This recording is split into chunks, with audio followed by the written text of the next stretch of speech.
ತಂದೀರಾ ಭಿಕ್ಷೆಗೆ ರಾಗಿ ತಂದೀರಾ, ರಾಗಿ ತಂದೀರಾ ಭಿಕ್ಷೆಗೆ ರಾಗಿ ತಂದೀರಾ, ತಾರಕ ಬಿಂದಿಗೆ ನಾನೀರಿಗೆ ಹೋಗುವೆ ತಾರೆಯೇ ಬಿಂದಿಗೆಯ. 3 ವರ್ಷಗಳ ಹಿಂದೆ ಏಕತಾರದೊಂದಿಗೆ ಹಾಡಿದ ಈ ಕೃತಿಗಳು ಕೇಳುಗರ ಗಮನ ಸೆಳೆದಿತ್ತು. ಫೋಕ್ ಫ್ಯೂಷನ್ನಲ್ಲಿದ್ದ ಈ ಹಾಡುಗಳು ಇಂದಿಗೂ ಅಷ್ಟೇ ಜನಪ್ರಿಯ. ಇದನ್ನು ಹಾಡಿದವರು ವಾಸು ದೀಕ್ಷಿತ್. ಪುರಂದರದಾಸರ ಕನಕದಾಸರ ಕೃತಿಗಳು ಇನ್ನೂ ಹೆಚ್ಚು ಜನರನ್ನು ತಲುಪಬೇಕಂತ ಹಾಡಿ ಯಶಸ್ವಿಯಾದವರು. ವಾಸು ದೀಕ್ಷಿತ್ ಅವರು one of the hottest Indian band ಎಂದು ರೋಲಿಂಗ್ ಸ್ಟೋನ್ ಮ್ಯಾಗಝೀನಿಂದ ಕರೆಸಿಕೊಂಡಂತಹ ಸ್ವರಾತ್ಮ ಇಂಡಿ ಮ್ಯೂಸಿಕ್ ಬ್ಯಾಂಡ್ನ ಲೀಡ್ ವೋಕಲಿಸ್ಟ್ ಹಾಗೆ ರಿದಮ್ ಗಿಟಾರಿಸ್ಟ್. ಹುಟ್ಟಿ ಬೆಳೆದಿದ್ದು ಮೈಸೂರಿನಲ್ಲಿ. GPIER ಥಿಯೇಟರ್ನಲ್ಲಿ ರಂಗಭೂಮಿಯ ಕಲಿಕೆ, ನ್ಯಾಷನಲ್ ಇನ್ಸ್ಟಿಟ್ಯೂಟ್ ಆಫ್ ಡಿಸೈನ್ ಅಹಮದಾಬಾದ್ನಲ್ಲಿ ಫಿಲ್ಮ್ ಮೇಕಿಂಗ್ನ ಪದವಿ. ಫೌಂಡರ್ ಮೆಂಬರ್ ಆಗಿ ಸ್ಥಾಪಿಸಿದಂತಹ ಸ್ವರಾತ್ಮ ಬ್ಯಾಂಡಿನ ಅನೇಕ ಆಲ್ಬಮ್ಸ್, ಸಿಂಗಲ್ಸ್ನ ಹೊರತಂದಿದ್ದಾರೆ. ಅದಲ್ಲದೆ ವಾಸು ದೀಕ್ಷಿತ್ ಕಲೆಕ್ಟಿವ್ ಮೂಲಕವೂ ಕೂಡ ಅನೇಕ ಸಂಗೀತವನ್ನು ಹೊರತರಲಿದ್ದಾರೆ. ಇವರು ಚಲನಚಿತ್ರಗಳಿಗೂ ಸಂಗೀತ ನೀಡಿದ್ದು ಇಂಗ್ಲಿಷ್ನ ಬ್ಯಾಂಗ್ಲೋರ್, ಕನ್ನಡದ ಸೈಬರ್ ಯುಗದೋಳ್ ನವಯುವ ಮಧುರ ಪ್ರೇಮ ಕಾವ್ಯಂ, 2019ರಲ್ಲಿ ಕಥಾ ಸಂಗಮದ ಸತ್ಯಕಥಾ ಪ್ರಸಂಗ ಒಂದು ಕಥೆಯ ಅರಿವು ಬೇಕು ಎಂಬ ಹಾಡು, ಇತ್ತೀಚೆಗಷ್ಟೇ ಬಿಡುಗಡೆಯಾದ ಸಂಚಾರಿ ವಿಜಯ್ ಅಭಿನಯದ ಪುಕ್ಸಟ್ಟೆ ಲೈಫು ಮುಂತಾದ ಚಿತ್ರಗಳಿಗೆ ಸಂಗೀತ ನೀಡಿದ್ದಾರೆ. ಸೈಬರ್ ಯುಗದೋಳ್ ನವಯುವ ಮಧುರ ಪ್ರೇಮ ಕಾವ್ಯಂ ಚಿತ್ರದ ಹಳೆ ಸೈಕಲ್ ಹಾಡಿಗೆ ರಾಜ್ಯ ಪ್ರಶಸ್ತಿಯನ್ನು ಗಳಿಸಿದ್ದಾರೆ. ಗಾಯಕ, ಸಂಗೀತ ನಿರ್ದೇಶಕ ರಘು ದೀಕ್ಷಿತ್ ಇವರ ಸಹೋದರ, ಗಾಯಕಿ, ಸಂಗೀತ ನಿರ್ದೇಶಕಿ ಬಿಂದು ಮಾಲಿನಿ ಇವರ ಪತ್ನಿ. ವಿಶಿಷ್ಟ ಸ್ವರದ ಪ್ರತಿಯೊಂದು ಹಾಡಿನಲ್ಲೂ ತಮ್ಮದೇ ಆದ ಒಂದು ಜೀವನೋತ್ಸಾಹವನ್ನು ತುಂಬುವಂತಹ ಸಂಗೀತಗಾರ, ಗಾಯಕ, ಇಂಡಿ ಮ್ಯೂಸಿಷಿಯನ್ ಹಾಗೆ ಸಂಗೀತ ಸಂಯೋಜಕ, ಗಿಟಾರಿಸ್ಟ್ ವಾಸು ದೀಕ್ಷಿತ್. ಇಂದಿನ ಮಾಧ್ಯಮ ಅನೇಕ ಪ್ರಸ್ತುತಪಡಿಸುವ ಬೆಂಚ್ ಟಾಕ್ ಕಾರ್ಯಕ್ರಮದ ಅತಿಥಿ ವಾಸು ದೀಕ್ಷಿತ್ ಅವರನ್ನು ಸ್ವಾಗತಿಸೋಣ. Welcome to the show sir. ನಮಸ್ಕಾರ ಅನನ್ಯ ಅವರೇ. Fresh and most new album ಅಂದರೆ ನಿಮ್ಮದು 10 ಮಿನಿಟ್ ಆರ್ ಅನ್ನೋ ಒಂದು ಸಾಂಗು ಈಗ ತಾನೇ ಬಿಡುಗಡೆ ಆಗಿದೆ. ಒಂಥರ ಎನರ್ಜಿ ಇರುವಂತಹ ಪೆಪ್ಪಿ ಮ್ಯೂಸಿಕ್ ಇದೆ ಅದರಲ್ಲಿ. ಹಾಗೆ ಈ ಮಾರ್ನಿಂಗ್ ರಶ್ ಅವರ್ಸು, ನಮ್ಮ ಸುತ್ತಮುತ್ತಲಿನ ಒಂದು ಲೈಫ್ ಸ್ಟೈಲ್ ಏನಿದೆ ಅದ್ರ ಬೇಸಿಸ್ ಮೇಲೆ ಇರುವಂತಹ ಒಂದು ಸಾಂಗು. ಈ ನಿಮ್ಮ ಲೇಟೆಸ್ಟ್ ಆಲ್ಬಮ್ ಬಗ್ಗೆ ಮಾತಾಡ್ತಾ ನಮ್ಮ ಇಂದಿನ ಮಾತುಕತೆಯನ್ನು ಶುರು ಮಾಡೋಣ. ಖಂಡಿತ, ತುಂಬ ಧನ್ಯವಾದಗಳು. ಭಾಳಷ್ಟು ರಿಸರ್ಚ್ ಮಾಡಿದ್ದೀರಾ, ಸೊ ವೆರಿ ಇಂಪ್ರೆಸ್ಡ್. ಮತ್ತು ಈಗ ನಮ್ಮ ಹಾಡು 10 ಮಿನಿಟ್ ಅಂತ ನನ್ನ ಬ್ಯಾಂಡಾದ ಸ್ವರಾತ್ಮದ ಈ ಒಂದು ಲೇಟೆಸ್ಟ್ ಸಿಂಗಲ್. ಈಗಿನ ಒಂದು ಜನ್ರೇಷನ್ನಲ್ಲಿ ಏನಂತ ಒಂದು ಸ್ನೂಸ್ ಕಾನ್ಸೆಪ್ಟ್ ಬಂದಿದೆ. ಹೌದು. ಆಮೇಲೆ ನಾವು ನಿದ್ದೆ ಮಾಡದೆ ಕೆಲಸ ಮಾಡ್ತಾಯಿದ್ದೀವಿ. ಬ್ರೋ, ನಾನು 3 ದಿವಸ ನಾನು ನಿದ್ದೆ ಮಾಡಿಲ್ಲ ಬ್ರೋ, ಫುಲ್ ವರ್ಕ್ ಬ್ರೋ ಅಂತ ಒಂಥರ ಹೆಮ್ಮೆಯಿಂದ ನಾವು ಹೇಳ್ಕೊತೀವಿ. ಇದು ನಿಜವಾಗ್ಲೂ ಒಳ್ಳೇದಾ? ನಮ್ಮ ಹೆಲ್ತ್ಗೆ ಒಳ್ಳೇದಾ? ನಮ್ಮ ಮಾನಸಿಕ ಹೆಲ್ತ್ಗೆ ಒಳ್ಳೇದಾ? ನಮ್ಮ ಸಾಮಾಜಿಕ ಹೆಲ್ತ್ಗೆ ಒಳ್ಳೇದಾ ಅನ್ನೋದನ್ನು ಯೋಚನೆ ಮಾಡಬೇಕು. ಮತ್ತು ಎಲ್ಲೋ ಏನೋ ಹುಡ್ಕೊಂಡು ಹೋಗ್ತಾ ಇದ್ದೀವಿ, ಓಡ್ತಾ ಇದ್ದೀವಿ. ಏನು ಹುಡುಕ್ತಾ ಇದ್ದೀವಿ, ಏನು ಕಲಿತಾ ಇದ್ದೀವಿ ಅನ್ನೋದನ್ನು ಮರಿತಾ ಇದ್ದೀವಿ. ಸೊ ಒಟ್ಟಿನಲ್ಲಿ ಆ ಓಟದಲ್ಲಿ ನಾವು ತುಂಬ ಆಳವಾಗಿ ಹೋಗ್ತಾ ಇದ್ದೀವಿ ಹೊತ್ತು, ಬಟ್ ಯಾತಿಗೆ ಓಡ್ತಾ ಇದ್ದೀವಿ ಅಂತ ಮರಿತಾ ಇದ್ದೀವಿ. ಸೊ ಆ ರೀತಿಯಲ್ಲಿ ನಿದ್ದೆ ಬಗ್ಗೆ ಒಂದು ಎನರ್ಜೆಟಿಕ್ ಸಾಂಗ್ನ ನಾವು ಮಾಡಬೇಕಂತ, ಯಾಕೆಂದರೆ ಆ ಒಂದು ಕಾಂಟ್ರಾಸ್ಟ್ನ ತೋರಿಸ್ಬೇಕಂತಾನೆ ನಾವು ಆ ಥರ ಮಾಡಿದ್ದು. ಸೊ ಈ ಹಾಡನ್ನ ತುಂಬ ಜನ, ಎಸ್ಪೆಷಲಿ ಪ್ರೆಸೆಂಟ್ ಜನ್ರೇಷನ್ ಎಲ್ಲರೂ ಇದನ್ನು ರಿಲೇಟ್ ಮಾಡ್ಕೊತಾ ಇದ್ದಾರೆ. ಸೊ ಇದು ಮಾಡಿದ್ಮೇಲೆ ಎಲ್ಲರೂ ನನಗೋಸ್ಕರನೇ ಈ ಹಾಡನ್ನ ಬರೆದಿದ್ದಾರೆ ಅಂತ ಅನ್ಕೋತಾ ಇದ್ದಾರೆ. ಏಕೆಂದರೆ ಎಲ್ಲರ ಕಥೆನೂ ಅದೇನೆ. ನೀವು ಮುಂಚೆನೇ ನೋಡಿರ್ಬೋದು, ನಾನು ಚಿಕ್ಕವನಾಗಿದ್ದಾಗ ಅಲಾರ್ಮ್ ಕ್ಲಾಕ್ ಇತ್ತು. ಅದು ಒಂದ್ಸಲ ರಿಂಗ್ ಆದರೆ ಅಷ್ಟೇ, ಅದು ನಿಲ್ಸಿದ್ರೆ ನಿಲ್ಸ್ದಂಗೆ ಅಷ್ಟೇ. ಬಟ್ ಇವಾಗ ಸುಮಾರು ವರ್ಷಗಳಿಂದ ಸ್ನೂಸ್ ಕಾನ್ಸೆಪ್ಟ್ ಬಂದಿದೆ. ನಾವು ತಳ್ತಾ ಇರ್ತೀವಿ, ನಮ್ಮ ಏನೋ ಒಂದು ಎಚ್ಚರ ಆಗೋದನ್ನ ತಳ್ತಾ ಇರ್ತೀವಿ, ನಿದ್ದೆ ಮಾಡೋದನ್ನ ತಳ್ತಾ ಇರ್ತೀವಿ. ಸೊ ಯಾವುದನ್ನು ಯಾವ ಟೈಮಲ್ಲಿ ಮಾಡಬೇಕು ಅದನ್ನು ನಾವು ಮಾಡ್ತಾ ಇಲ್ಲ. ಸೊ ಆ ಒಂದು ವಿಚಾರದ ಬಗ್ಗೆ ಈ ಹಾಡು. ಡೆಫಿನೆಟ್ಲಿ, ಅಂದರೆ ಆ ಕಾನ್ಸೆಪ್ಟೇ ಬಹಳ ಚೆನ್ನಾಗಿದೆ. ಆ್ಯಂಡ್ ಅದ್ರ ಮೇಲೆ ಒಂದು ಮ್ಯೂಸಿಕ್ ಅಂದರೆ ಇನ್ನೂ ತುಂಬ ಚೆನ್ನಾಗಿದೆ. ಸರ್, ಇವಾಗ ಸ್ವಲ್ಪ ಇನ್ನೂ ಹಿಂದಕ್ಕೆ ಹೋದರೆ, ನಿಮ್ಮ ಚೈಲ್ಡ್ಹುಡ್, ನೀವು ಹುಟ್ಟಿ ಬೆಳೆದಿದ್ದು ಮೈಸೂರಿನಲ್ಲಿ, ನಿಮ್ಮ ತಂದೆ ತಾಯಿ, ನಿಮ್ಮ ಕುಟುಂಬ, ಇದರ ಬಗ್ಗೆ ನೀವು ನೆನಪಿಸ್ಕೊಂಡ್ರೆ ಏನು ಹೇಳ್ತೀರಾ? ನನ್ನ ಜೀವನದ ಅತಿ ಸುಂದರವಾದ ಸಮಯಗಳು ಅಂದರೆ ನನ್ನ ಚೈಲ್ಡ್ಹುಡ್ ಮೈಸೂರಿನಲ್ಲಿ. ಎಸ್ಪೆಷಲಿ ನಮ್ಮ ಮೈಸೂರಿನಲ್ಲಿ ಒಂದು ಮನೆ ಇತ್ತು. ನಮ್ಮ ತಾತ ಅಜ್ಜಿಯವ್ರ ಮನೆ ತುಂಬ ದೊಡ್ಡ ಮನೆ, ಒಂದು ಕಾರ್ನರ್ ಸೈಟ್ನಲ್ಲಿ ಕೃಷ್ಣಮೂರ್ತಿಪುರಂನಲ್ಲಿ ಮೈಸೂರಿನಲ್ಲಿ ಇದ್ದಿದ್ದು. ಸೊ ನಮ್ಮ ಮನೆಯಲ್ಲಿ ನಾವು ಎಲ್ಲ ರೀತಿಯಾದ ಹಣ್ಣುಗಳನ್ನು, ಹೂವುಗಳನ್ನು, ತರಕಾರಿಗಳನ್ನು ಬೆಳೆಸ್ತಾ ಇದ್ವಿ. ನಮ್ಮ ಮನೆಯಲ್ಲಿ ಎಷ್ಟು ಜನ ಇದ್ದರು, ನಾವು ಒಂದು ಜಾಯಿಂಟ್ ಫ್ಯಾಮಿಲಿ ಥರ ಇದ್ವಿ. ನಮ್ಮೆಲ್ಲರಿಗೂ ಆಗಿ ಅಕ್ಕಪಕ್ಕದವ್ರಿಗೆಲ್ಲ ಕೊಡೋಷ್ಟು ಇತ್ತು. ಇಷ್ಟೊಂದು ದಿವಸ ಬಾಳೆ ಎಲೆನಲ್ಲಿ ನಾವು ಮನೆಯಲ್ಲಿ ಯಾವುದೇ ಹಬ್ಬ ಆದರೆ ನಮ್ಮ ಮನೆಯದೇ ಬಾಳೆ ಎಲೆ ಮತ್ತು ಎಲ್ಲ ರೀತಿಯಾದ ತರಕಾರಿ ನಮ್ಮ ಮನೇಲಿ ಬೆಳೀತಾ ಇತ್ತು. ನಾವೇ ಬೆಳೆಸಿ ಕಿತ್ತು ತಿಂತಾಯಿದ್ವಿ. ಮತ್ತು ನಮ್ಮ ಮನೆ ಅಂಗಳದಲ್ಲಿ ಒಂದು ನಾವು ಬ್ಯಾಡ್ಮಿಂಟನ್ ಕೋರ್ಟ್ ಮಾಡಿದ್ವಿ, ಕ್ರಿಕೆಟ್ ಆಡ್ತಾಯಿದ್ವಿ, ಫುಟ್ಬಾಲ್ ಆಡೋಕ್ಕೆ ಜಾಗ ಇರ್ತಾಯಿತ್ತು.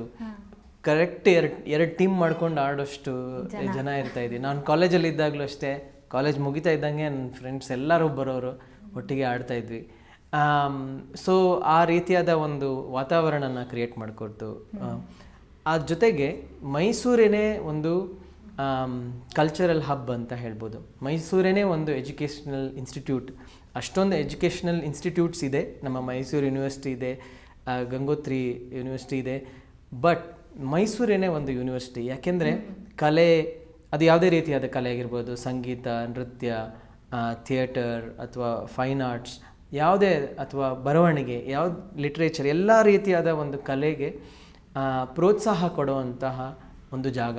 ಅದನ್ನು ಬೆಳೆಸೋಕ್ಕೆ ಒಂದು ಒಳ್ಳೆಯ ವಾತಾವರಣ ಇದೆ, ಒಳ್ಳೆಯ ಜನರು ಮತ್ತು ನಮ್ಮ ಜನರ ಒಂದು ಕಲ್ಚರ್ ಅದನ್ನು ತುಂಬ ಬೆಳೆಸೋಕ್ಕೆ ಒಂದು ಪ್ರೋತ್ಸಾಹ ಕೊಡೋದು. ಸೊ ಆದ್ದರಿಂದ ಮೈಸೂರೇನೇ ಒಂದು ಎಜುಕೇಷ್ನಲ್ ಇನ್ಸ್ಟಿಟ್ಯೂಟ್ ಅಂತ ನಾನು ಹೇಳ್ಬೋದು. ಸೊ ನಾನು ಏನೇ ಇವತ್ತು ಕಲ್ತಿದ್ರೂ ಅದಕ್ಕೆ ಕಾರಣ ಮೈಸೂರಿನ ಜನರು ಮತ್ತು ಅಫ್ಕೋರ್ಸ್ ನನ್ನ ತಂದೆ ತಾಯಿಯವರು. ಅವ್ರಿಗೆ ಕಲೆ ಮೇಲೆ ತುಂಬ ಇಂಟ್ರೆಸ್ಟ್ ಇತ್ತು. ಸೊ ನಮಗೆ ಇಷ್ಟ ಇದೆಯೋ ಇಲ್ವೋ ಅದಕ್ಕೆ ಮುಂಚೆ ನಮ್ಮನ್ನ ಒಂದು ಮ್ಯೂಸಿಕ್ ಕ್ಲಾಸ್ಗೆ ಸೇರಿಸ್ಬಿಟ್ರು.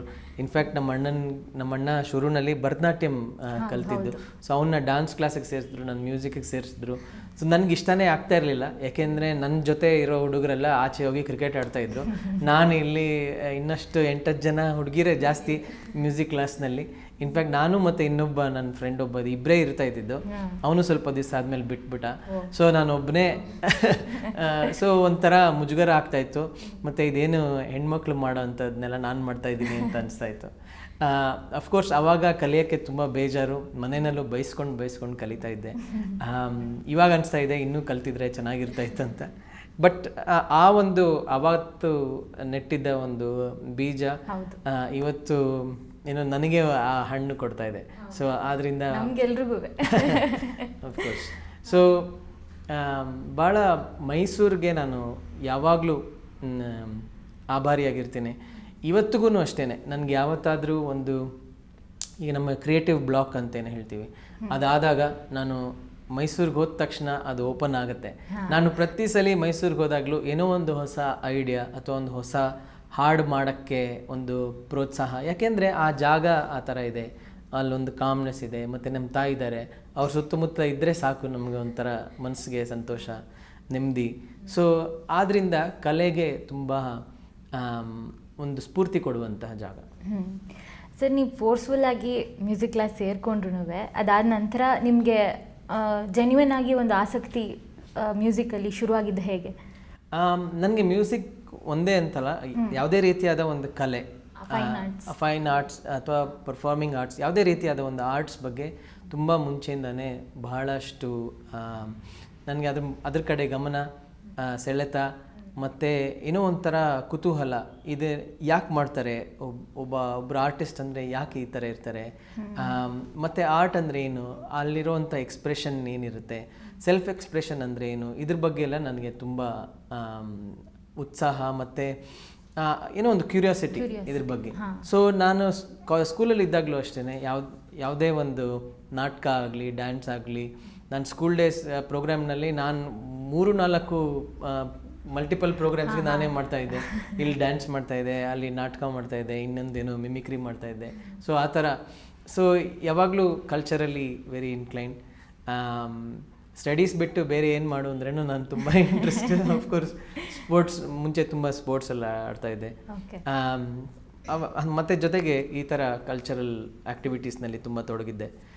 ನಾನು ಹೈಸ್ಕೂಲ್ ಬರಬೇಕಾದ್ರೆ ನನ್ನ ಅಣ್ಣನ ಫ್ರೆಂಡ್ ಒಬ್ಬರು ಇದ್ದಾರೆ, ವೈಭವ್ ಕುಮಾರೇಶ್ ಅಂತ. ಅವರು ಕಾವಾ ಅಂತ ಇದೆ, ಮೈಸೂರಿನ Chamarajendra academy of visual arts, ಅಂದರೆ ಫೈನ್ ಆರ್ಟ್ಸ್ ಕಾಲೇಜ್.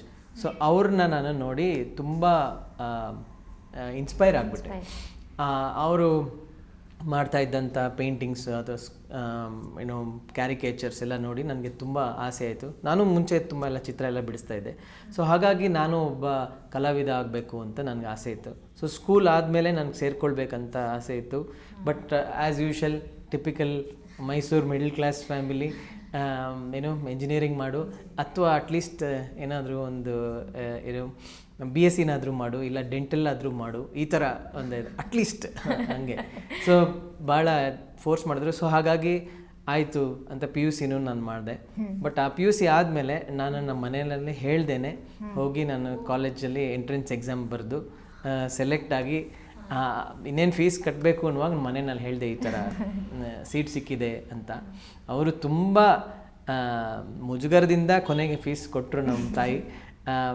ಅವ್ರಿಗೂ, ಯಾಕೆಂದರೆ ಅವ್ರಿಗೆ ಈ ಥರ ಒಂದು ಫೀಲ್ಡ್ ಇದೆ, ಈ ಥರ ಒಂದು ಪ್ರೊಫೆಷನ್ ಇದೆ ಅನ್ನೋ ಎಕ್ಸ್ಪೋಜರ್ ಇಲ್ಲ. ಅವ್ರದ್ದು ತಪ್ಪು ಅಂತ ನಾವು ಹೇಳೋಕ್ಕಾಗಲ್ಲ, ಏಕೆಂದರೆ ಅವ್ರು ಬೆಳೆದಿರೋವಂಥ ರೀತಿ ಆ ಥರ ಇತ್ತು. ಆವಾಗ ನಮ್ಗೆ ಅನಿಸ್ತಾ ಇತ್ತು ಯಾಕೆ ಇವ್ರು ನಮ್ಮನ್ನ ಅರ್ಥ ಮಾಡ್ಕೊಳ್ಳಲ್ಲ, ಏನು ಹಳೆ ಜನ್ರೇಷನ್ ಅಂತ ನಾವು ಅನ್ಕೋತಾ ಇದ್ವಿ. ಬಟ್ ಈಗ ಅರ್ಥ ಆಗುತ್ತೆ ಅವರ ಬ್ಯಾಕ್ಗ್ರೌಂಡ್ ಏನಿದೆ ಅದರಿಂದ ಅವ್ರು ಬಂದಿರ್ತಾರೆ. ಇವಾಗ ನಾವೀಗ ಮುಂದಿನ ಜನ್ರೇಷನ್ ನೋಡಿದ್ರೆ ಅವ್ರು ಯಾವ್ಯಾವ ರೀತಿಯ ಪ್ರೊಫೆಷನ್ ಮಾಡ್ತಾ ಇದ್ದಾರೆ ಅಂತ ನಾವು ನೋಡಿದ್ರೆ ನಮ್ಗೆ ಅನ್ಸುತ್ತೆ ಏನು ಇದೆಲ್ಲ ಮಾಡ್ಬೋದಾ ಅಂತ. ಹಾಗೆ ಅವ್ರಿಗೆ ಅನಿಸಿರುತ್ತೆ. ಸೊ ಶುರುನಲ್ಲಿ ನಮ್ಮ ತಾಯಿಗೂ ಅಷ್ಟು ಕಾನ್ಫಿಡೆನ್ಸ್ ಇರಲಿಲ್ಲ. ಬಟ್ ನಾನು ತೋರಿಸ್ತಾ ಇದ್ದಂಥ ಇಂಟ್ರೆಸ್ಟ್ ಎಲ್ಲ ನೋಡಿ ಅವ್ರಿಗೂ ಬಹಳಷ್ಟು ಒಂಥರ ಧೈರ್ಯ ಬಂತು.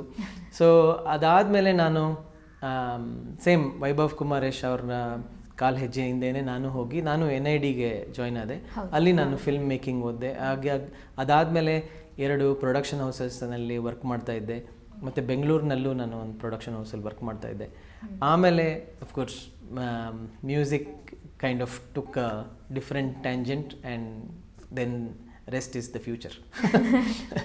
ಸರ್, ನೀವು ಫಿಲ್ಮ್ ಆ್ಯಂಡ್ ವಿಡಿಯೋ ಕಮ್ಯುನಿಕೇಷನಲ್ಲಿ ಮಾಸ್ಟರ್ಸ್ ಮಾಡಿದ್ದೀರಿ. ಅದರ ಒಂದು ಎಕ್ಸ್ಪೀರಿಯನ್ಸ್ ಹೇಗಿತ್ತು? ಅಂದರೆ ನೀವು ಇದರಲ್ಲಿ ಮಾಸ್ಟರ್ಸ್ ಮಾಡೋಣ ಅಂತ ನೀವು ಡಿಸೈಡ್ ಮಾಡಿದ್ದು ಯಾಕೆ? ಅದೇ ನಾನು ಹೇಳ್ದಂಗೆ ನಾನು ಫಸ್ಟ್ ಓದಿದ್ದು ಫೈನ್ ಆರ್ಟ್ಸ್. ನಾನು ಆ್ಯನಿಮೇಷನ್ ಮಾಡಬೇಕಂತ ನನಗೆ ಆಸೆ ಇದ್ದಿದ್ದು. ನಾನು NIDದು ಯಾವ ಪ್ರಾಸ್ಪೆಕ್ಟಸ್ ತರಿಸ್ಕೊಂಡೆ, ಏನೇನು ಕೋರ್ಸಸ್ ಇದೆ ಅಂತ ಗೊತ್ತಾಯಿತು. ಅಲ್ಲಿ ಫಿಲ್ಮ್ ಮೇಕಿಂಗ್ ಅಂತಲೂ ಒಂದು ಕೋರ್ಸ್ ಇದೆ ಅಂತ ಗೊತ್ತಾಯಿತು. ಅದು ನೋಡಿದಾಗ ನನಗೆ ಅನಿಸ್ತು, ನನ್ನಲ್ಲಿ ಯಾವ್ಯಾವ ಎಕ್ಸ್ಪ್ರೆಷನ್ ಇದೆ, ಥಿಯೇಟರ್ ಆಗಿರ್ಬೋದು, ಇಲ್ಲ ಫೈನ್ ಆರ್ಟ್ಸ್ ಆಗಿರ್ಬೋದು, ಮ್ಯೂಸಿಕ್ ಆಗಿರ್ಬೋದು, ಇದು ಎಲ್ಲದಕ್ಕೂ ಫಿಲ್ಮ್ ಒಂದು ಒಳ್ಳೆ ಮೀಡಿಯಮ್, ಎಲ್ಲದು ಒಂದೇ ಮೀಡಿಯಮಲ್ಲಿ ಬರೋಕ್ಕೆ ಅಂತ. ಸೊ ಹಾಗಾಗಿ ನಾನು ಫಿಲ್ಮ್ ಮೇಕಿಂಗ್ಗೆ ಅಲ್ಲಿ ಅಪ್ಲೈ ಮಾಡಿದ್ದು. ಇಲ್ಲ ಅದ್ರ ಮುಂಚೆ ನನಗೆ ಐಡಿಯಾನೇ ಇರಲಿಲ್ಲ ಆ್ಯಕ್ಚುಲಿ. ಆ್ಯನಿಮೇಷನ್ ಅಂತಲೇ ಇದ್ದೆ. ಸೊ ಆಮೇಲೆ ನಾನು ಅಲ್ಲಿಗೆ ಹೋದ್ಮೇಲೆ ನಿಜವಾಗ್ಲೂ NID is one of those institutes where it lets you find your own self other than teach you as per syllabus. Of course ಅಲ್ಲಿ ಒಂದು ಸಬ್ಜೆಕ್ಟ್ಸ್ ಇರುತ್ತೆ, but somewhere while you are studying ನಿಮ್ಮ ಒಂದು ಮೈಂಡ್ ಓಪನ್ ಆಗುತ್ತೆ. ಏಕೆಂದರೆ ನಮ್ಮ ಅಲ್ಲಿಯ ಒಂದು ಎಜುಕೇಷನ್ ಸಿಸ್ಟಮ್ ಯಾವ್ದಾರು ಅಂದರೆ ಈ ಒಂದು ಕ್ಲಾಸ್ ರೂಮು ಬರಬೇಕೆಲ್ಲ ಸೈಲೆಂಟಾಗಿ ಕೂತ್ಕೊಳ್ಬೇಕು, ಒಬ್ಬರು ಟೀಚರ್ ಪಾಠ ಮಾಡ್ತಾರೆ ಅಂತಿಲ್ಲ. It's more of sharing knowledge. ಈಗ ಒಬ್ಬರು ಟೀಚರ್ ಬಂದ್ರೇನೂ ಅವರು ಕೆಲವದನ್ನ ಹೇಳ್ಕೊಡ್ತಾರೆ. ನಾವೆಲ್ಲ ಇದಾಗೆ ಕೂತ್ಕೊಳ್ಬೇಕು ಅಂತೇಳಿ ನಾವೆಲ್ಲ ಹಿಂಗೆಲ್ಲ ಕೂತ್ಕೊಳ್ತಾ ಇದ್ವಿ ನಮ್ಮ ಕ್ಲಾಸ್ನಲ್ಲಿ. ತುಂಬ ಒಂಥರ ಫ್ರೀ ಎನ್ವಿರಾನ್ಮೆಂಟ್. ಇನ್ಫ್ಯಾಕ್ಟ್ ಕೆಲವು ಕ್ಲಾಸಸ್ ಎಲ್ಲ ನಮ್ಮದು ಕ್ಯಾಂಟೀನಲ್ಲಿ ಆಗ್ತಾಯಿತ್ತು. ನಮ್ಮ ಲೆಕ್ಚರರ್ಸ್ ಜೊತೆ ಕ್ಯಾಂಟೀನಲ್ಲಿ ಕೂತ್ಕೊಂಡು ಟೀ ಕುಡಿತಾ ಸ್ನ್ಯಾಕ್ಸ್ ತಿಂತಾ ಎಷ್ಟೊಂದು ಸಬ್ಜೆಕ್ಟ್ಸ್ ಮೇಲೆ ಡಿಸ್ಕಸ್ ಮಾಡ್ತಾ ಇದ್ವಿ. ಮತ್ತು film as a subject it can't be like taught only with books, it has to come through experience. ಮತ್ತು ಈಗ ನಮ್ಮ ಬೇರೆ ಡಿಪಾರ್ಟ್ಮೆಂಟ್ ಅವರು ನಾವು ಮಾಡ್ತಾ ಇದ್ದಿದ್ದು ಕೆಲಸ ನೋಡಿ ತುಂಬ ಹೊಟ್ಟೆ ಕಿಚ್ಚು ಪಡ್ಕೋತಾಯಿದ್ರು. ಏಕೆಂದರೆ you have the only way you can start learning film is by watching film, and it's not just watching film, you have to study a film, so ನಾವು ಒಂದೇ ಫಿಲ್ಮ್ನ ನಾವು 3-4 ಸಲ ನೋಡ್ತಾ ಇದ್ವಿ. ಫಸ್ಟ್ ಸುಮ್ಮನೆ ಆ್ಯಸ್ ಎನ್ ಆಡಿಯನ್ಸ್ ನೋಡೋದು, then we start looking at the shorts, ಮತ್ತು ಸೀನ್ನ ಮಾಡೋದಕ್ಕೆ ಏನು ಅರ್ಥ ಇರ್ಬೋದು ಅನ್ನೋದೆಲ್ಲ ನಾವು ನೋಟ್ಸ್ ಮಾಡಿಕೊಂಡು ಸೊ ಆ ಥರ ಸ್ಟಡಿ ಮಾಡ್ತಾಯಿದ್ವಿ. ಮತ್ತು ಹಲವಾರು ಡೈರೆಕ್ಟರ್ಸ್, ಹಲವಾರು ಒಳ್ಳೊಳ್ಳೆ ಸಬ್ಜೆಕ್ಟ್ಸ್. ಮತ್ತು film also is a medium of mass expression and mass communication as we all know. So ಯಾವ್ಯಾವ ರೀತಿಯಾದ ನಮ್ಮ ಹಿಸ್ಟ್ರಿನಲ್ಲೇ ಯಾವ್ಯಾವ ರೀತಿಯಾದ ಬ್ರೇಕ್ ಥ್ರೂ ಆಯಿತು ಥ್ರೂ ಫಿಲ್ಮ್ಸ್, ಅದೆಲ್ಲ ನಾವು ಕಲಿಯೋಕ್ಕೆ ಒಂದು ಅವಕಾಶ ಆಯಿತು. ಸೊ ಹಾಗಾಗಿ ನಮ್ಮ ಮೈಂಡ್ ಓಪನ್ ಆಯಿತು ಪ್ರಪಂಚದ ಬಗ್ಗೆ. ಮತ್ತು ಯಾವ ರೀತಿ ನಾನು ಮೈಸೂರಿನಲ್ಲಿ ಒಂದು ಕಪ್ಪೆ ಒಂದು ಇದಾಗಿದ್ದೆ, ಅಲ್ಲಿ ಹೋದ ತಕ್ಷಣ ಒಂದು ಬಾವಿನಲ್ಲಿ ಇದ್ದೆ, ಅಲ್ಲಿ ಹೋದ ತಕ್ಷಣ it opened. So my way of expression and finding my self was really opened up. So ನಾನು ಅಲ್ಲಿಂದ ಬಂದಮೇಲೆ ಕೆಲವು ಪ್ರೊಡಕ್ಷನ್ ಹೌಸಸ್ಸಲ್ಲಿ ವರ್ಕ್ ಮಾಡಿದೆ, ನಾನು ಅಡ್ವರ್ಟೈಸಿಂಗಲ್ಲಿ ವರ್ಕ್ ಮಾಡಿದೆ. ಆವಾಗ ನನಗನ್ನಿಸ್ತು ಇಷ್ಟೆಲ್ಲ ಕಲ್ತ್ಬಿಟ್ಟು ಅಡ್ವರ್ಟೈಸಿಂಗ್ ಮಾಡ್ತಾ ಇದ್ದೀನಾ ಅಂತ ಅನಿಸ್ಬಿಡ್ತು. ಅಫ್ಕೋರ್ಸ್ ನಾನು NID ಹೋಗೋಕ್ಕೆ ಮುಂಚೆನೇ ನಮ್ಮ ಬ್ಯಾಂಡ್ ಸ್ವರಾತ್ಮ ನಾನು 2002ನಲ್ಲಿ ಸ್ಟಾರ್ಟ್ ಮಾಡಿದ್ದು. ಸೊ ಹಾಗೆ ಬ್ಯಾಂಡ್ ವಾಸ್ ಗೋಯಿಂಗ್ ಪ್ಯಾರಲಲ್. ನಾನು ಇಲ್ಲಿಗೆ ಬಂದ ಮೇಲೆ I was like okay let me give it A short ಅಂತ ಅನ್ನಿಸ್ತು. ಸೊ ಹಾಗಾಗಿ ಈವನ್ ನಾವು ನನ್ನ ಏನು ಸಾಂಗ್ಸ್ದು ವೀಡಿಯೋಸ್ ಎಲ್ಲ ಇದೆ ಅದು ನಾನೇ ಮಾಡ್ತಿರ್ತೀನಿ. One, because as an independent artist you can't afford big directors to come and direct. The other is I felt okay, I've learned this, I'll use it in my music ಅಂತ. ಹಾಗೆ ನಾನೀಗ ಒಂದು ಕೆಲವು ಪ್ರೊಡಕ್ಷನ್ ಹೌಸಸ್ ಜೊತೆ ಕೊಲ್ಯಾಬರೇಟ್ ಮಾಡಿಕೊಂಡು ಕೆಲವು web ಸೀರೀಸ್ನ direct ಮಾಡೋಕ್ಕೆ start ಮಾಡಿದ್ದೀನಿ. So film and music is like 2 hands for me. So at the moment music is taking more time and space. But ಇಷ್ಟು ವರ್ಷ ಆದಮೇಲೆ ನನ್ನ ಬ್ಯಾಂಡ್ ಸ್ವರಾತ್ಮ ಆಗಿರ್ಬೋದು, ಈವನ್ VDC ಆಗಿರ್ಬೋದು, ಒಂದು ಸೆಲ್ಫ್ ಸಸ್ಟೈನಬಲ್ ಮೋಡ್ನಲ್ಲಿ ಹೋಗ್ತಾ ಇದೆ. ಸೊ ಆದ್ದರಿಂದ I can divert some of my time back to film making ಅನಿಸ್ತಾ ಇದೆ. ಇದೇ ದಾರಿನಲ್ಲಿ ಈಗ I started doing one project where both music and filmmaking is coming together for me. ಪದ ಪ್ರಾಜೆಕ್ಟ್ ಅಂತ ಒಂದು ಮಾಡ್ತಾ ಇದ್ದೀನಿ. ಪದ ಅಂದರೆ ಪದ ಆಸ್ ಎ ವರ್ಡ್, ಪದ ಆಸ್ ಎ ಜನಪದ, ಮತ್ತು ಪದ is also note of music, ಪ ಆ್ಯಂಡ್ ದ. ಸೊ ಜನಪದ ಹಾಡು ಅಂತವರು ಅವರ ಒಂದು ಲೈಫ್ ಸ್ಟೈಲ್ ಏನಿದೆ, ಅವರ ಒಂದು ಕಲ್ಚರ್ ಏನಿದೆ, ಆ ಥರ ಆರ್ಟಿಸ್ಟ್ನ ಫೈಂಡ್ ಔಟ್ ಮಾಡಿ, not so established artist and also still very rooted in what they are doing. ಅಂದರೆ ಈಗ ಕೆಲವು ಫೋಕ್ ಆರ್ಟಿಸ್ಟ್ ಅವರು ಆಲ್ರೆಡಿ ಎಸ್ಟಾಬ್ಲಿಷ್ ಆಗಿದ್ದಾರೆ. So they are already performing. But ನಾನು ಇನ್ನೂ ಫಾರ್ ಎಕ್ಸಾಂಪಲ್ ಯಾರೋ ಒಬ್ಬರು ಫಾರ್ಮರ್ ಇರ್ಬೋದು, ರೈತ ಇರ್ಬೋದು, ಅವರು ಜನಪದ ಗೀತೆ ಹಾಡ್ತಾ ಇದ್ದಾರೆ. ಮತ್ತು ಇನ್ಯಾರೋ ಒಬ್ಬರು ವೀವರ್ ಇರ್ಬೋದು, ಆದರೆ ಅವರು ಫೋಕ್ ಮ್ಯೂಸಿಕ್ನು ಮಾಡ್ತಾ ಇದ್ದಾರೆ. ಸೊ ಈ ಥರ ಕೆಲವು ಆರ್ಟಿಸ್ಟ್ನ ಫೈಂಡ್ ಔಟ್ ಮಾಡಿ, not just in Karnataka but across the country, ಬೇರೆ ಬೇರೆ ಆಕ್ಯುಪೇಷನ್ಗೆ ರಿಲೇಟೆಡ್ ಆದಂತಹ ಒಂದು ಫೋಕ್ ಸಾಂಗ್ಸ್ನ ಸರ್ಚ್ ಮಾಡಿ ಒಂದು ಎಪಿಸೋಡಿಕ್ ಸೀರೀಸ್ ಮಾಡ್ತಾ ಇದ್ದೀನಿ. Where I also go and record ಅವರ ಸಾಂಗ್ ಏನಿದೆ ಅದನ್ನು ಹೇಗಿದೆ ಮತ್ತು ಅವರ ಜಾಗದಲ್ಲೇ. ಬಿಕಾಸ್ ನನಗೇನು ಅನಿಸುತ್ತೆ, ಈಗ ಒಬ್ಬ ಫೋಕ್ ಆರ್ಟಿಸ್ಟ್ನ ನಾವು ಒಂದು ಸ್ಟುಡಿಯೋ ಕರ್ಕೊಂಡು ಬಂದು ಹಾಡಿ ಮಾಡೋದಕ್ಕೂ ಅವರ ಒಂದು ವಾತಾವರಣದಲ್ಲಿ, ಅವರ ಗದ್ದೆ ಆಗಿರ್ಬೋದು ಅಥವಾ ಅವ್ರು ಕೆಲಸ ಮಾಡೋವಂಥ ಜಾಗ ಆಗಿರ್ಬೋದು, ಅವ್ರ ಕಾಡಲ್ಲಿ ಹೋಗಿ ಕಡ್ಡಿಗಳನ್ನ ಆರಿಸ್ಕೊಳ್ತಾ ಕೆಲವು ಹಾಡುಗಳ್ತಾರೆ. ಮತ್ತು ಈಗ ಜೇನು ಕುರುಬ್ರ ಒಂದು ಟ್ರೈಬ್ ಇರುತ್ತೆ, ಅವರು ಆ ಜೇನ್ನ ಕಲೆಕ್ಟ್ ಮಾಡೋಕ್ಕೆ ಹೋಗುವಾಗ ಕೆಲವು ಹಾಡುಗಳನ್ನ ಹಾಡ್ತಾರೆ. ಸೊ ಆ ಥರ ವಾತಾವರಣದಲ್ಲೇ ರೆಕಾರ್ಡ್ ಮಾಡಬೇಕು with whatever disturbance or ambient sound ಏನಿದೆ ಅದನ್ನು ನಾನು just slightly tweak it little bit without making it like remix or anything, but to cater to a what we call a digital consumer. ನಾವು ನೀವು ಎಲ್ಲ ಏನಿದ್ದೀವಿ ನಮಗೂ ಎಲ್ಲ ಇಷ್ಟ ಆಗುವಂತಹ ಒಂದು ಮೀಡಿಯಮ್ನಲ್ಲಿ ಅದನ್ನು ಪ್ರೆಸೆಂಟ್ ಮಾಡಬೇಕಂತ ಮಾಡಿದ್ದೀನಿ. So after many years I am wearing the shoes of or the hat of director again. So both my music and filmmaking is coming together and I'm super excited about it. We are even more excited. ಅಂದರೆ ಕೇಳೋಕ್ಕೆ ಅಷ್ಟು ಒಂಥರ interesting ಆಗಿದೆ. ಇನ್ನು ಅದರ picturisation ಹೇಗೆ ಬರ್ಬೋದು ಅನ್ನೋ ಒಂದು ಕುತೂಹಲ ಜಾಸ್ತಿ ಇವಾಗ. ಸರ್, ನೀವು ಹೇಳ್ದಂಗೆ 2002 ನಿಮ್ಮ ಬ್ಯಾಂಡ್ ಫಾರ್ಮ್ ಆಗಿತ್ತು. ಅದಾದ ನಂತರ ನೀವು ಫಿಲ್ಮ್ ಮೇಕಿಂಗ್ ಡಿಗ್ರಿ ಮಾಡಿ ಬಂದಾದ ಮೇಲೆ ವಾಪಸ್ ನಿಮ್ಮ ಒಂದು ಗ್ರೂಪ್ಗೆ ರೀಜಾಯ್ನ್ ಆಗಿ ರೇಡಿಯೋ ಸಿಟಿ ಲೈವ್ 2007 ನೀವು ಗೆದ್ರಿ. ಅದರಿಂದ ಹಲವಾರು ಅವಕಾಶ ಸಿಗೋಕ್ಕೆ ಶುರುವಾಯಿತು. ಇಂಡಿಯಾ ಸೌಂಡ್ ಪ್ಯಾಡ್ ಸೆಷನ್ಸ್ನಲ್ಲಿ ನೀವು UK ರೆಕಾರ್ಡ್ ಪ್ರೊಡ್ಯೂಸರ್ ಜಾನ್ ಲೇಕಿ ಅವ್ರ ಜೊತೆಗೆ 4 ಭಾರತೀಯ ಬ್ಯಾಂಡ್ಗಳು ಪರ್ಫಾರ್ಮ್ ಮಾಡಿತು. ಅದರಲ್ಲಿ ಒಂದು ಬ್ಯಾಂಡ್ ನಿಮ್ಮ ಸ್ವರಾತ್ಮ ಕೂಡ. ಇನಿಷಿಯಲ್ ಆಗಿ ಸ್ಟಾರ್ಟ್ ಆದ ಒಂದು ಬ್ಯಾಂಡ್ಗೆ, ಅಂದರೆ ಇನಿಷಿಯಲ್ ಇಯರ್ಸಲ್ಲೇ ಇಂಥ ಒಂದು ದೊಡ್ಡ ಅವಕಾಶ ಸಿಕ್ಕಾಗ ನೀವು ಹೇಗೆ ಅದಕ್ಕೆ ಪ್ರಿಪ್ರೇಷನ್ಸ್ ಮಾಡ್ಕೊಂಡ್ರಿ? ಆ್ಯಕ್ಚುಲಿ ನಾವೇನೂ ಪ್ರಿಪೇರ್ ಆಗಿರಲಿಲ್ಲ. ಇನ್ಫ್ಯಾಕ್ಟ್ ನಮ್ಮ ಅವಾಗಿಂದ ಒಬ್ಬರು ಮ್ಯಾನೇಜರ್ ಇದ್ದರು, ವಿಜಯ್ ನಾಯರ್ ಅಂತ. ಅವ್ರು ಹೇಳಿದ್ರು ಈ ಥರ ಒಂದು ಪ್ರೊಡ್ಯೂಸರ್ ಬಂದಿದ್ದಾರೆ, ದೇ ಆರ್ ಆಡಿಷನಿಂಗ್, ಬನ್ನಿ ಅಂತ. ಇನ್ಫ್ಯಾಕ್ಟ್ ಇಲ್ಲೇ ಅಲ್ಸೂರಿನ ಪಾರ್ಕ್ ಹೋಟೆಲ್ನಲ್ಲಿ ಒಂದು ರೂಮ್ನಲ್ಲಿ ಅವರು ಆಡಿಷನ್ ಮಾಡ್ತಾ ಇದ್ದಾರೆ ಅಂತ. ಸೊ ನಾವೆಲ್ಲ ಹೋದ್ವಿ.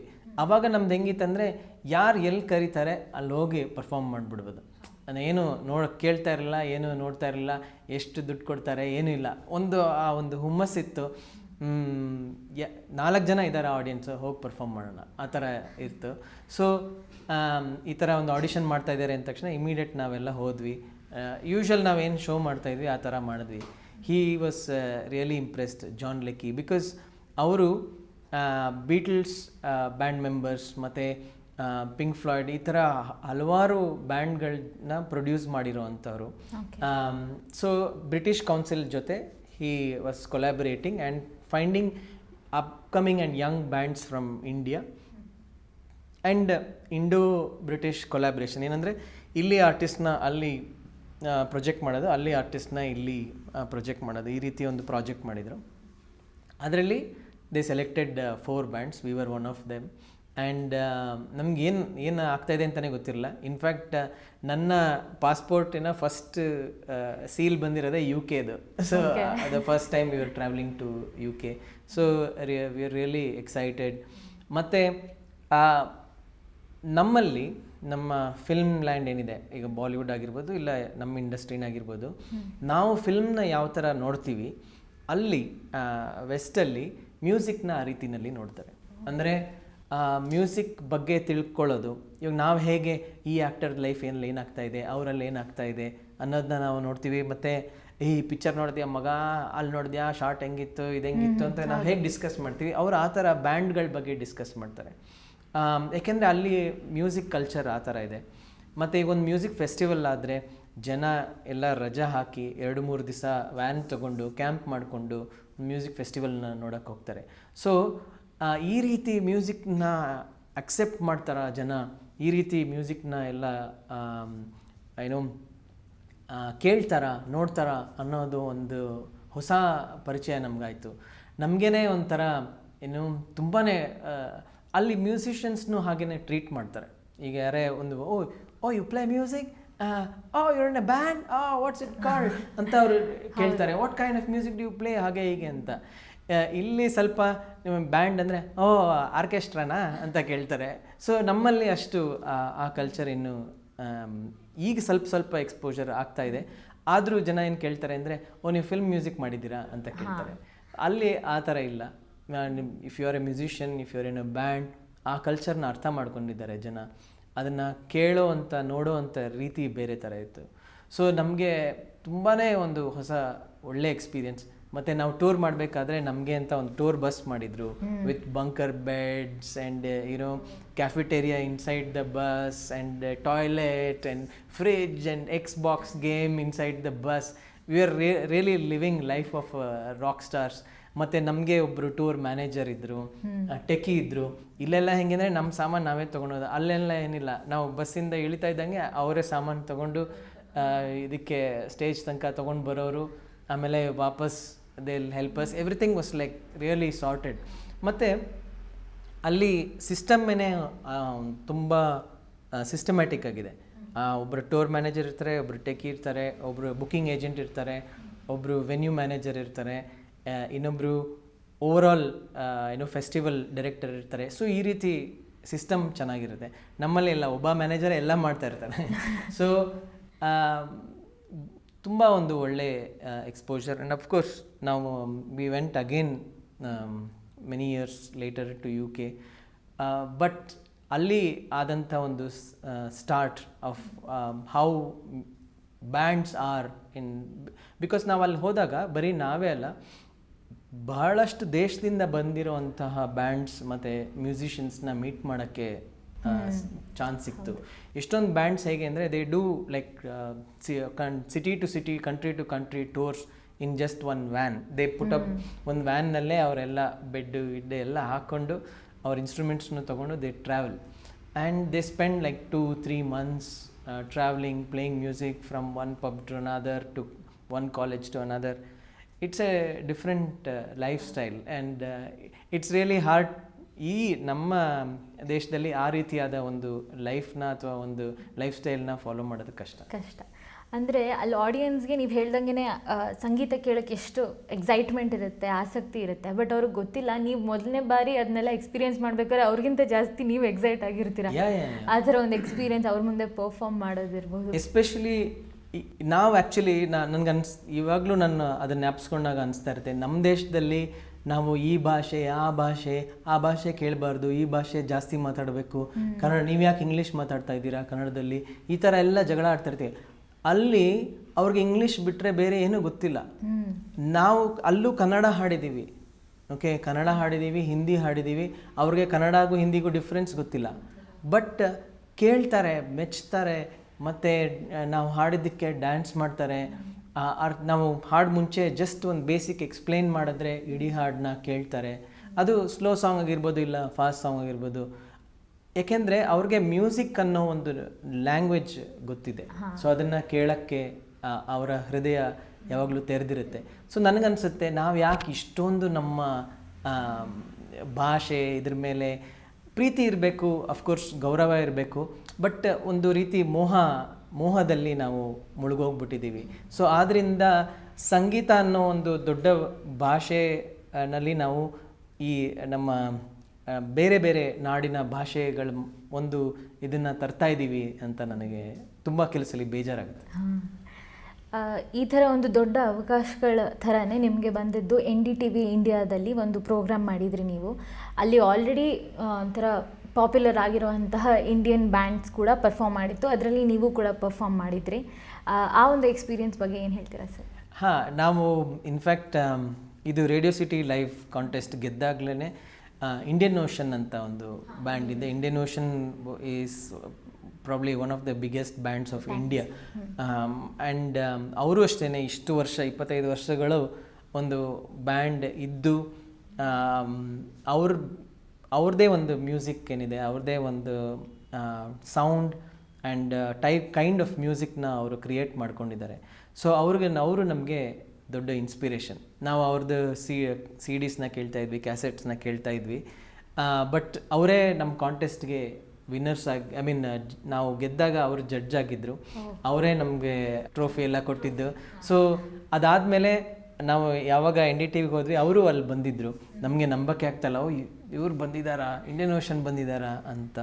ಸೊ ಅವ್ರ ಜೊತೆ ಮಾತಾಡ್ತಾ, so what we realised, the bigger you grow the simpler you become ಅನ್ನೋ ಒಂದು ಇದು. ಯಾಕೆಂದರೆ they stop looking at us ಒಂದು ಯಂಗ್ ಬ್ಯಾಂಡ್ ಅಥವಾ ಅಪ್ಕಮಿಂಗ್ ಬ್ಯಾಂಡ್ ಅಂತ ಅಲ್ಲ, but as a fellow musicians ಅನ್ನೋ ಒಂದು ರೀತಿನಲ್ಲಿ ಮಾತಾಡ್ಸೋಕ್ಕೆ ಶುರು ಮಾಡಿದ್ರು.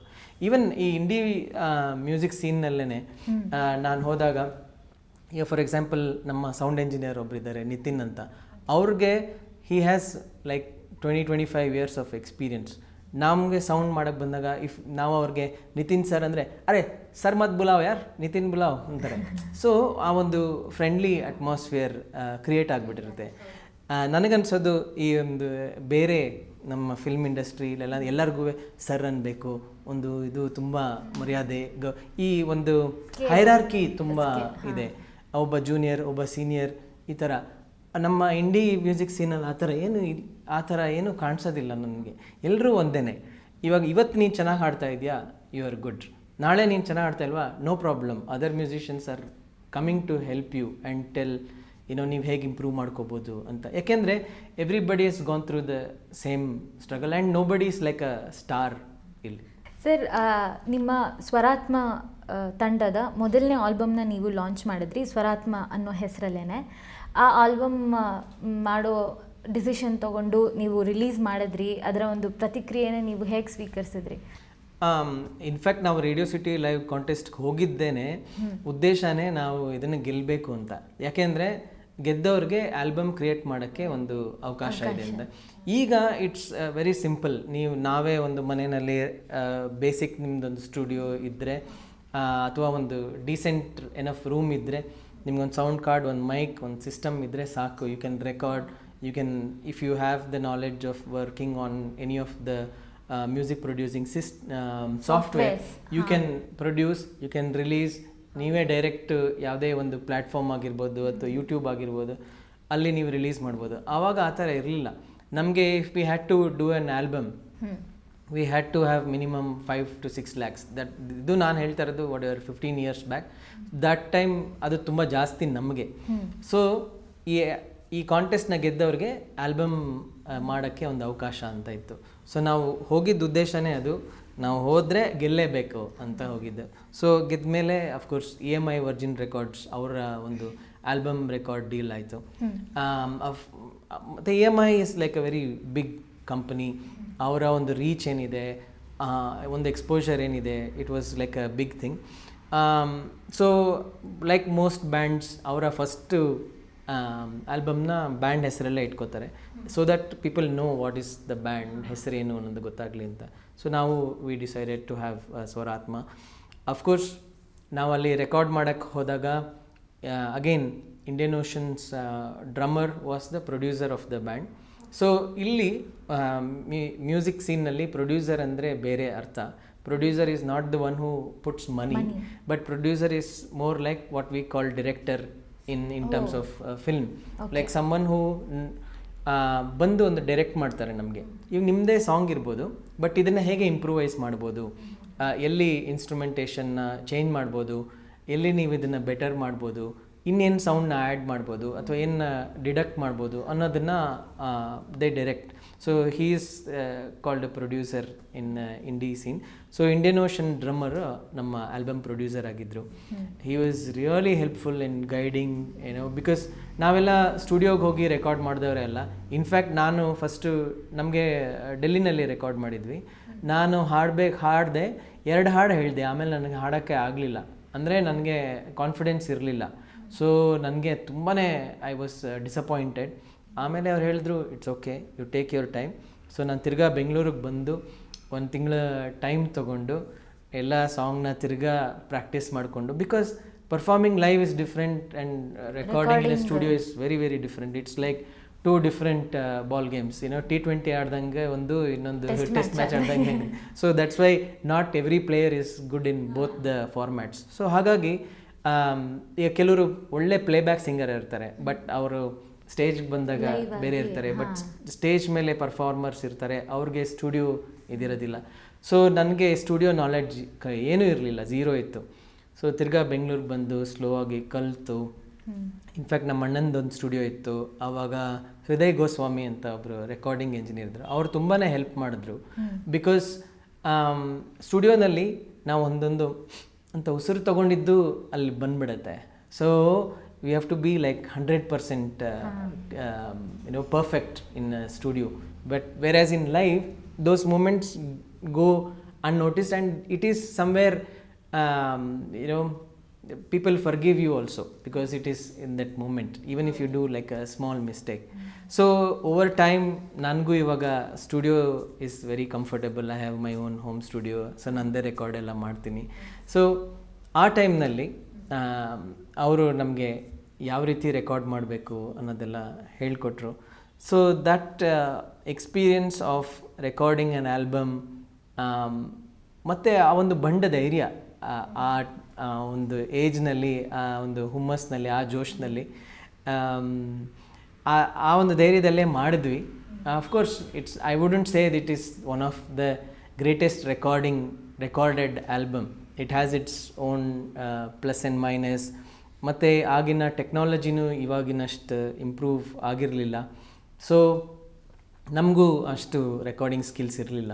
So it has its faults, but those songs were one of our best songs, because ಆವಾಗ ಇನ್ನೂ ತುಂಬ ಫ್ರೆಶ್ ಆಗಿತ್ತು, ಒಂದು ಹೊಸ ಎಕ್ಸ್ಪ್ರೆಷನ್ಸ್ ಇತ್ತು, ರಾನೆಸ್ ಇತ್ತು. ಸೊ ಸ್ಟಿಲ್ ಟುಡೇ ನಮ್ಮ ಶೋಸ್ನಲ್ಲಿ those are the songs which are played the most. Sir, ಹಾಗಾದರೆ ನಮಗೋಸ್ಕರ ಆ ಆಲ್ಬಮ್ನ ಒಂದು ಸಾಂಗ್ನ ನೀವು ಖಂಡಿತ. ಸೊ ಈ ಹಾಡು ಈ ಭೂಮಿ ಅಂತ. ಇನ್ಫ್ಯಾಕ್ಟ್ ನನಗೀಗಲೂ ಜ್ಞಾಪಕ ಇದೆ. ನಾನು ಮೈಸೂರಿಂದ ಅವಾಗ ತಾನೇ ನನ್ನ ಕೈನೆಟಿಕ್ ಹೊಂಡ ತೊಗೊಂಡು ಬಂದಿದ್ದೆ ಬೆಂಗಳೂರಿಗೆ. ವಿಂಡ್ಸರ್ ಮ್ಯಾನರ್ ಬ್ರಿಡ್ಜ್ ಕೆಳಗಡೆ ಹೋಗ್ತಾಯಿದ್ದೆ. ಅಲ್ಲಿ ಬ್ರಿಡ್ಜ್ ಮೇಲೆ ಇಂಗ್ಲೀಷ್ನಲ್ಲಿ ಬರೆದಿರೆ ವಿಂಡ್ಸರ್ ಅಂತ. ಸೊ ನನಗೆ ಏನನ್ನಿಸ್ತಾ ಇತ್ತಂದರೆ ಇಂಗ್ಲೀಷ್ ಎಷ್ಟು ಅಚ್ಚು ಆಗಿಬಿಟ್ಟಿದೆ ನಮ್ಮ ಜೀವನದಲ್ಲಿ ಅಂತ. ಸೊ ಒಂದು ಟ್ಯೂನ್ ಇತ್ತು, ಅದನ್ನು ನಾನು ಯಾಕೆ ನಾವು ಕನ್ನಡದಲ್ಲಿ ಮಾಡಬಾರ್ದು ಅಂತ ಅನಿಸಿದೆ. ಸೊ ನನ್ನ ಮೊದಲನೇ ಕನ್ನಡ ಹಾಡಿದ್ದು. So it is part of the album and of course it is one of the most liked songs in our live shows. ಈ ಹಾಡಿನ ಹೆಸರು ಈ ಭೂಮಿ. ಈ ಭೂಮಿ ಸ್ವರ್ಗ ಆಗುತ್ತಿದೆ ನೋಡು,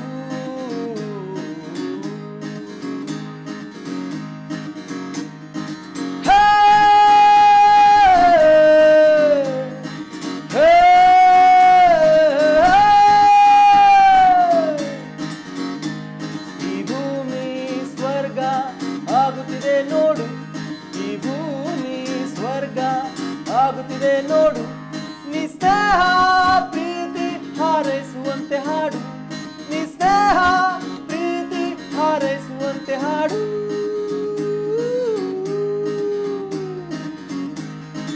ಹಕ್ಕಿಯಂತೆ ನೀನು ಹಾರಿ ನಗುವಾಗಲಿ ನಿನ್ನ ದಾರಿ, ಹಕ್ಕಿಯಂತ ನೀನು ಹಾರಿ ನಗುವಾಗಲಿ ನಿನ್ನ ದಾರಿ. ಚಿಟ್ಟೆ ಬಣ್ಣ ಈ ಮುಗಿಲು ಶ್ರುತಿಯಾಗಲಿ ರಾತ್ರಿ ಹಗಲು, ನಾಳೆಯ ಚಿಂತೆ ಇಲ್ಲ ಇಂದಿರುವ ರುಚಿಯ ಬೆಲ್ಲ, ನಾಳೆಯ ಚಿಂತೆ ಇಲ್ಲ ಇಂದಿರುವ ರುಚಿಯ ಬೆಲ್ಲ, ನಾಳೆಯ ಚಿಂತೆ ಇಲ್ಲ ಇಂದಿರುವ ರುಚಿಯ ಬೆಲ್ಲ. ಭೂಮಿ ಸ್ವರ್ಗ ಆಗುತ್ತಿದೆ ನೋಡು, ಈ ಭೂಮಿ ಸ್ವರ್ಗ ಆಗುತ್ತಿದೆ ನೋಡು, ನಿಸ್ನೇಹ ಪ್ರೀತಿ ಹಾರೈಸುವಂತೆ ಹಾಡು, ನಿಸ್ನೇಹ ಪ್ರೀತಿ ಹಾರೈಸುವಂತೆ ಹಾಡು, ಹಾಡು.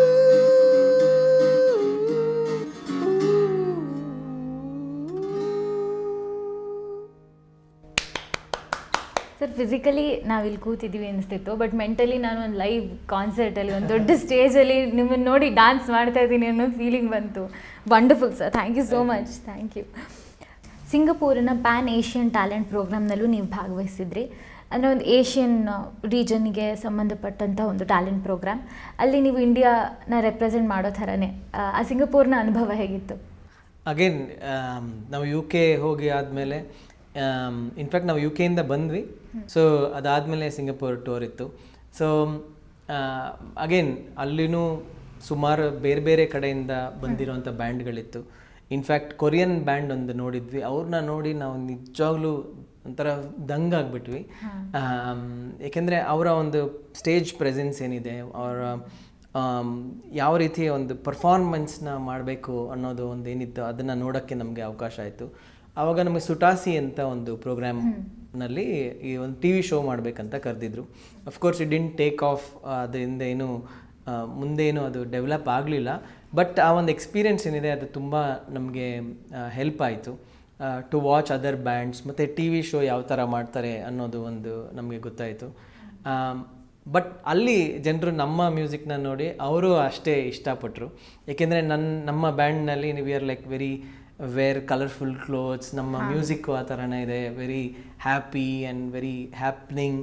And at the same time ನಾನೊಂದು ನಮ್ಮ ಕೀಳ್ಕುದುರೆ ಅಂತ ಏನು ಹೇಳ್ತಾರೆ, ಕಚ್ಚಿಗೋಡಿ, ಅದನ್ನು ಹಾಕ್ಕೊಂಡು ಒಂದು ಹಾಡಿನಲ್ಲಿ ಹಾಡ್ತೀನಿ. So that became like one of the features of the band. So ಒಂದು ಫೋಕ್ ಮ್ಯೂಸಿಕ್ನ ಒಂದು ಕಂಟೆಂಪ್ರರಿ ಸ್ಟೈಲಲ್ಲಿ, ರಾಕ್ ಸ್ಟೈಲ್ನಲ್ಲಿ ಅವರು ನೋಡಿರಲಿಲ್ಲ. ನಾವು ಅವಾಗ ತಾನೇ ಪ್ರಯತ್ನ ಪಡ್ತಾಯಿದ್ವಿ. ಸೊ ನಾವು ಏನು ಪ್ರಯತ್ನ ಪಡ್ತಾಯಿದ್ವಿ ಅದು ಜನರಿಗೆ ಇಷ್ಟ ಆಗ್ತಾಯಿತ್ತು. ಸೊ ಬಹಳ ಸಂತೋಷ ಆಯಿತು ಅಂದರೆ ಆ ಒಂದು ಎಕ್ಸ್ಪೀರಿಯನ್ಸ್. ಸರ್, ಈ ಬ್ಯಾಂಡ್ ಕಾನ್ಸರ್ಟ್ಸ್ ಪ್ರೋಗ್ರಾಮ್ಸ್ ಮಧ್ಯದಲ್ಲಿ ನೀವು ಇಂಗ್ಲೀಷ್ ಫಿಲಮ್ ಬ್ಯಾಂಗ್ಳೂರ್ಗೆ ಸಂಗೀತ ನಿರ್ದೇಶನ ಮಾಡಿದ್ರಿ. ಸ್ವರೂಪ್ ಕಂಚಿಯವರ ನಿರ್ದೇಶನದಲ್ಲಿ ಆದ ಸಿನಿಮಾ. ಅಂದರೆ ವಿದೇಶಕ್ಕೆ ಹೋಗಿ ವಾಪಸ್ ಬಂದ ಮೇಲೆ ಹೇಗಿರುತ್ತೆ ಅವರ ಒಂದು ಎಕ್ಸ್ಪೀರಿಯನ್ಸ್ ಬೇಸಿಸ್ ಮೇಲೆ ಇರುವಂತಹ ಸಿನಿಮಾ. ಮೊದಲ ಬಾರಿಗೆ ಒಂದು ಫಿಲ್ಮ್ಗೆ ಸಂಗೀತ ನೀಡೋದು ಖಂಡಿತ ಒಂದು ಚಾಲೆಂಜಿಂಗ್ ಟಾಸ್ಕ್ ಅಂತ ಹೇಳಬಹುದು. ಆ ಸಿನಿಮಾಗೆ ನೀವು ಸಂಗೀತ ನೀಡಿದ ಅನುಭವ ಹೇಗಿತ್ತು? ಫಸ್ಟ್ ಆಫ್ ಆಲ್ ಆ ಒಂದು ಟೈಮ್ನಲ್ಲಿ ನಾನು ಒಂದು ಚಿತ್ರಕ್ಕೆ ಮ್ಯೂಸಿಕ್ ಮಾಡ್ತೀನಿ ಅಂತ ನನಗೆ ಅನಿಸಿರಲಿಲ್ಲ. So thanks to Swaroop Kanchi, ಅವರು ನನ್ನ ಮ್ಯೂಸಿಕ್ನ ಇಷ್ಟಪಟ್ಟು ನನ್ನಲ್ಲಿ ಒಂದು ಪೊಟೆನ್ಷಿಯಲ್ ಇದೆ ಅಂತ ಅವರು ಒಂದು ನಂಬಿಕೆನ ತಂದುಕೊಟ್ರು. ಬಟ್ ಅದೇ ಟೈಮ್ನಲ್ಲಿ ನಾನು ಮದುವೆ ಆಗ್ತಾಯಿದ್ದೆ, ಇದು 2009ರಲ್ಲಿ. ಸೊ ಆ ಕಡೆ ಪರ್ಸ್ನಲ್ ಲೈಫ್ದೊಂದು ಏನು ಇಂಟೆನ್ಸಿಟಿ ಅಥವಾ ಒಂದು ಸಡಗರ ಒಂದು ಕಡೆ, ಇನ್ನೊಂದು ಕಡೆ ಇದು ನಡೀತಾ ಇತ್ತು. ಸೊ ಒಂದು ರೀತಿಯಲ್ಲಿ both personally and career wise it was a huge turning point. But ನಾನು ಯಾವುದನ್ನು ಚಿತ್ರರಂಗದಲ್ಲಿ ಈ ಥರ ಮ್ಯೂಸಿಕ್ ಮಾಡ್ತಾ ಇದ್ದಾರೆ, ನಾನು ಆ ಥರ ಮಾಡಬೇಕು ಅಂತ ನಾನು ಮಾಡಿರಲಿಲ್ಲ. ಇನ್ಫ್ಯಾಕ್ಟ್ ಸ್ವರೂಪ್ ಕಾಂಚಿ ಅವ್ರಿಗೂ ಆ ಥರನೇ ಬೇಕಿತ್ತು. ಬಿಕಾಸ್ ಅವರ ಕಾನ್ಸೆಪ್ಟ್ ಅಥವಾ ಫಿಲ್ಮ್ ಏನಿದೆ ಆ ಥರನೇ ಇತ್ತು, ಒಂದು ಮೇನ್ ಸ್ಟ್ರೀಮ್ ಫಿಲ್ಮ್ ಥರನೇ ಇರಲಿಲ್ಲ. It was more of an off beat film. So ನನ್ನ ಮ್ಯೂಸಿಕ್ ಅವರ ಇದಕ್ಕೆ ಫಿಲ್ಮ್ಗೆ ಸೂಟ್ ಆಯಿತು. ಸೊ ಆದ್ದರಿಂದ ನಾನೇನು ಹೊಸದಾಗಿ ಮಾಡಬೇಕಾಗಿರಲಿಲ್ಲ, ನಾನೇನು ಮಾಡ್ತಾಯಿದ್ದೆ. ಇನ್ಫ್ಯಾಕ್ಟ್ ಅದರಲ್ಲಿ ಒಂದು ಫೋಕ್ ಸಾಂಗ್ ಇದೆ, ಕಬೀರ್ದು ಒಂದು ಸಾಂಗ್ ಇದೆ, ರಂಗ್ ಮಹಲ್ ಅಂತ. ಅದನ್ನು ಹಾಗೆ ಅವ್ರು ಯೂಸ್ ಮಾಡಿದ್ದೇವೆ. ಅಫ್ಕೋರ್ಸ್ ನಾನು ಅದನ್ನು ಜಸ್ಟ್ ಕಂಟೆಂಪ್ರರೈಸ್ ಮಾಡಿ ಇನ್ terms of music and arrangement. ಅವ್ರಿಗೆ ಅದು ತುಂಬ ಇಷ್ಟ ಆಯಿತು. ಸೊ ಅದನ್ನು ಮಾಡೋಣ ಅಂತ ಅವರು ಆ ಫಿಲ್ಮ್ನಲ್ಲಿ ಯೂಸ್ ಮಾಡಿದ್ದಾರೆ. ಸೊ ಆ ರೀತಿ ಓಕೆ, ನಾನೇನು ಮ್ಯೂಸಿಕ್ ಮಾಡ್ತಾಯಿದ್ದೀನಿ ಅದಕ್ಕೂ ಫಿಲ್ಮ್ನಲ್ಲಿ ಒಂದು ಜಾಗ ಇದೆ ಅಂತ ನನಗೆ ಅನ್ನಿಸ್ತು. ಸೊ ಅದಾದಮೇಲೆ ನೀವಾಗಲೇ ಹೇಳ್ದಂಗೆ ಸೈಬರ್ ಯುಗದಳು ನವಯುವ ಮಧುರ ಪ್ರೇಮ ಕಾವ್ಯ ಮಾಡಿದ್ವಿ. ಅಲ್ಲಿ I had to slightly up my game because ಆ film was more incline towards mainstream. ಆ ಒಂದು ಜಾನ್ರಾಗೆ ನಾನು ಆ ಥರ ಮಾಡಬೇಕಾಯಿತು. ಅದಾದಮೇಲೆ I realised maybe this is really not my cup of tea ಅಂತ. ಅಂದರೆ ನಾನು ಯಾವ ಥರ ಮ್ಯೂಸಿಕ್ ಮಾಡ್ತಾ ಇದ್ದೀನಿ ಅದಕ್ಕೆ I should be true to that. ಈಗ ಅವ್ರೇನು ಎಕ್ಸ್ಪೆಕ್ಟ್ ಮಾಡ್ತಾ ಇದ್ದಾರೆ ಅದನ್ನು ಮೀಟ್ ಮಾಡೋಕ್ಕೆ ಹೋದರೆ originality and also it is not my game ಅಂತ ನನಗೆ ಅನ್ನಿಸ್ತು. ಈಗ ಯಾಕೆಂದರೆ ಆ ಥರನೇ ಮ್ಯೂಸಿಕ್ ಮಾಡಬೇಕು ಅಂದರೆ ಆ ಥರ ಮಾಡ್ತಾ ಇರೋರು ಎಕ್ಸ್ಪರ್ಟ್ಸ್ ಇದ್ದಾರೆ. So you would rather go for them. But if you like, ನನಗನ್ನಿಸ್ತು ಓಕೆ ಒಂದು ಸ್ವಲ್ಪ ದಿನ ನಾನು ಫಿಲ್ಮ್ ಮ್ಯೂಸಿಕ್ ಮಾಡೋದಿಲ್ಲ. ಅಫ್ಕೋರ್ಸ್ ಕೆಲವೆಲ್ಲ ಆಫರ್ಸ್ ಬಂತು, but I said I should stick to what I am. ನನ್ನ ಮ್ಯೂಸಿಕ್ ಏನಿದೆ, ನನ್ನ ಟೇಸ್ಟ್ ಏನಿದೆ ಅದರಲ್ಲಿ ನಾನು ಇನ್ನೂ ತುಂಬ ಸಂಶೋಧನೆ ಮಾಡಬೇಕು ಅಂತ ನನಗನ್ನಿಸ್ತು, ಇನ್ನೂ ಅದರಷ್ಟು ಆಳವಾಗಿ ಹೋಗಬೇಕಂತ ಅನಿಸ್ತು. ಸೊ ಅದಾದಮೇಲೆ ನನಗೆ ಈಗ ಕೆಲವು ವರ್ಷದಿಂದ ಸುಮಾರು ಫಿಲ್ಮ್ ಪ್ರಾಜೆಕ್ಟ್ಸ್ನಲ್ಲಿ ನಾನು ಯಾವ ಥರ ಮಾಡ್ತಾಯಿದ್ದೀನಿ ಮ್ಯೂಸಿಕ್ ಅದನ್ನೇ ಇಷ್ಟಪಟ್ಟು ಒಂದು ಫೋಕ್ ಸ್ಟೈಲ್ ಅಥವಾ ನಂದ ಏನು ಒಂದು ಸ್ಟೈಲ್ ಇದೆ, ಫೋಕ್, ಕಂಟೆಂಪ್ರರಿ, ರಾಕ್, ಈ ಸ್ಟೈಲ್ನಲ್ಲಿ ಅದೇ ಥರ ಮಾಡಿ ಅಂತ ಕೇಳ್ತಾ ಇದ್ದಾರೆ. ಸೊ ಅದು ನನಗೆ ತುಂಬ ಇಷ್ಟ ಆಗ್ತಾಯಿದೆ. ಏಕೆಂದರೆ then I am true to myself rather than being in very complacent or a comfort zone. But ನನ್ನ ಸ್ಟೈಲ್ ಏನಿದೆ, ನನ್ನ ತನ ಏನಿದೆ ಅದು ಕೆಲವು ಫಿಲ್ಮ್ನಲ್ಲಿ ಫಿಟ್ ಆಗುತ್ತೆ ಅನ್ನೋ ಮ್ಯೂಸಿಕ್ ಡೈರೆಕ್ಟರ್ಸ್ ಜೊತೆ ನಾನು ಕೆಲಸ ಮಾಡೋಕ್ಕೆ ಅವಕಾಶ ಸಿಗ್ತಾಯಿದೆ. ಹಾಂ ಸರ್, ನೀವು ಸೈಬರ್ ಯುಗದೋಳು ನವಯುವ ಮಧುರ ಪ್ರೇಮ ಕಾವ್ಯಂ ಫಿಲಮ್ಮಲ್ಲಿ ನಿಮ್ಮ ಹಾಡು ಹಳೆ ಸೈಕಲ್ಗೆ ರಾಜ್ಯ ಪ್ರಶಸ್ತಿ ಬಂದಿದೆ. ಅದು ನಿಮ್ಗೆ ಆ ನ್ಯೂಸ್ ಗೊತ್ತಾದಾಗ ಹೇಗಿತ್ತು ನಿಮ್ಮ ರೆಸ್ಪಾನ್ಸ್? ನನಗೆ ಫಸ್ಟ್ ಕೇಳಿದಾಗ ನಂಬಕ್ಕೆ ಆಗಲಿಲ್ಲ ಆಫ್ಕೋರ್ಸ್. ಬಟ್ ಎಲ್ಲರೂ ತುಂಬ ಇದು it's a very prestigious moment, ಇದು ಆಗಿದ್ದು ತುಂಬ ಒಳ್ಳೆಯದು ಅಂತೆಲ್ಲ ಹೇಳ್ತಾಯಿದ್ರು.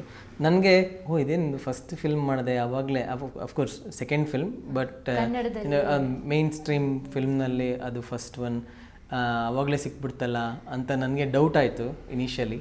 ಬಟ್ ಇನ್ಫ್ಯಾಕ್ಟ್ ಅದರದ್ದು ಸೆರೆಮನಿ ಆಗಿದ್ದು ಮೈಸೂರಿನಲ್ಲೇ. ಆಗಿನ ಚೀಫ್ ಮಿನಿಸ್ಟರ್ ಅದರ ಸಿದ್ದರಾಮಯ್ಯ ಸರ್ ಅವರೇ ಅವಾರ್ಡೆಲ್ಲ ಕೊಟ್ಟಿದ್ದು. ನಮ್ಮ ತಾಯಿ, ನಮ್ಮ ಅಂಕಲ್ ಎಲ್ಲ ಬಂದಿದ್ದರು. ತುಂಬ ಒಂದು ಹೆಮ್ಮೆಯ ವಿಷಯ. ಸೊ ಭಾಳ ಸಂತೋಷ ಆಯಿತು. ಈಗಲೂ ನನ್ನ ಸ್ಟುಡಿಯೋನಲ್ಲಿ ನಮ್ಮ ಆ ಅವಾರ್ಡ್ ಹಾಗೆ ಇಟ್ಕೊಂಡಿರ್ತೀನಿ. So that it's an inspiration and reminder that I need to get one more. ಇನ್ನೊಂದು ಬಹಳ ಹೆಮ್ಮೆ ತರುವಂಥ ವಿಷಯ ಅನ್ನೋದಾದರೆ ಸ್ಟಾರ್ ವರ್ಲ್ಡ್ ಇಂಡಿಯಾದಲ್ಲಿ ದ ದೇವಾರಿಸ್ಟ್ಸ್ ಅನ್ನೋ ಒಂದು ಪ್ರೋಗ್ರಾಮ್, ಅಂದರೆ ಅದು ಒಂದು ಪಾರ್ಟ್ ಮ್ಯೂಸಿಕ್ ಡಾಕ್ಯುಮೆಂಟ್ರಿ ಆದರೆ ಪಾರ್ಟ್ ಟ್ರಾವೆಲ್ ವಾಕ್ ಥರ. ತುಂಬ ಹೆಸರಾಂತ ಗಾಯಕಿ ಶುಭಾ ಮುದ್ಗಲ್ ಅವ್ರ ಜೊತೆ ನೀವು ಕೊಲ್ಯಾಬ್ರೇಟ್ ಆಗಿ ಮೈಸೂರಿನಲ್ಲೇ ಶೂಟ್ ಮಾಡಿದಂತಹ ಒಂದು ಪ್ರೋಗ್ರಾಮ್ ಅದು ಡೆಫಿನೆಟ್ಲಿ ನಿಮಗೆ ಬಹಳ ಮೆಮೊರಬಲ್ ಅಂತ ಅನಿಸುತ್ತೆ. ಅದು ಶೂಟ್ ಮಾಡಿದ್ದು, ಅದು ಎಸ್ಪೆಷಲಿ ಶುಭಾ ಮುದ್ಗಲ್ ಅವ್ರ ಜೊತೆ ಶೂಟ್ ಮಾಡಿದ ಎಕ್ಸ್ಪೀರಿಯನ್ಸ್ ಹೇಗಿತ್ತು?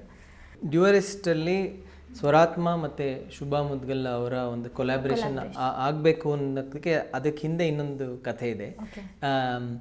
ನಮ್ಮ ಒಂದು ಹಾಡಿದೆ ಪ್ಯಾಸಿ ಅಂತ, ಸ್ವರಾತ್ಮ ಅದು ಹಾಡು. ಆ ಹಾಡು ನಮ್ಮ ಕಾವೇರಿ ನದಿ ಬಗ್ಗೆ,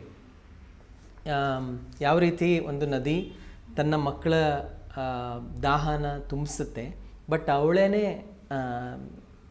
ಅವಳಿಗೇನೆ ಒಂದು ಥರ್ಸ್ಟ್ ಇದೆ, ಅವಳೇ ಪ್ಯಾಸಿಯಾಗಿದ್ದಾಳೆ ಅನ್ನೋ ಒಂದು ರೀತಿ. ಯಾವ ರೀತಿ ನಾವು ಒಂದು ನದಿ ಅಥವಾ ನೇಚರ್ನ ಡಿವೈಡ್ ಮಾಡ್ತೀವಿ ಅಥವಾ ಅದ್ರ ಮೇಲೆ ನಾವು ಹೇಗೆ ಜಗಳ ಆಡ್ತೀವಿ ಅನ್ನೋದ್ರ ಬಗ್ಗೆ ಒಂದು ಹಾಡು ಮಾಡಿದ್ವಿ. ಈ ಹಾಡು ನಮ್ಮ ಆಗಿನ ಮ್ಯಾನೇಜರ್ ಆದವರ ವಿಜಯ್ ನಾಯರ್ ಅವರ ಕಾಲರ್ ಟ್ಯೂನ್ ಆಗಿತ್ತು. ಅವರು ಶುಭಾ ಮುದ್ಗಲ್ ಅವ್ರ ಜೊತೆ ಯಾವಾಗಲೂ ಕಾಲ್ ಮಾಡಿ ಮಾತಾಡಬೇಕಾದ್ರೆ ಶುಭಾ ಮುದ್ಗಲ್ ಅವ್ರು ಕೇಳಿದ್ದಾರೆ ಇದು ಯಾವುದು ಹಾಡು ಅಂತ.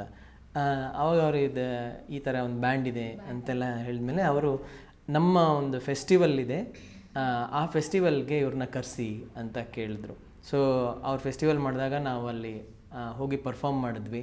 ಆವಾಗ ಅವರೇ ನಮ್ಗೆ ಹೇಳಿದ್ರು, ನಿಮ್ದು ಯಾವುದಾದ್ರೂ ಹಾಡು ಇದ್ದರೆ ನೀವು ಕೊಲ್ಯಾಬ್ರೇಟ್ ಮಾಡೋಣ ಅಂತ. ನಮಗೆ ನಂಬಕ್ಕೆ ಆಗ್ತಾಯಿಲ್ಲ, ಅಂದರೆ ಅಷ್ಟು ಎಸ್ಟಾಬ್ಲಿಷ್ಡ್ ಮ್ಯೂಸಿಷಿಯನ್ ನಮಗೆ ಇಷ್ಟು ಹೇಳ್ತಾ ಇದ್ದಾರೆ ಅಂತ.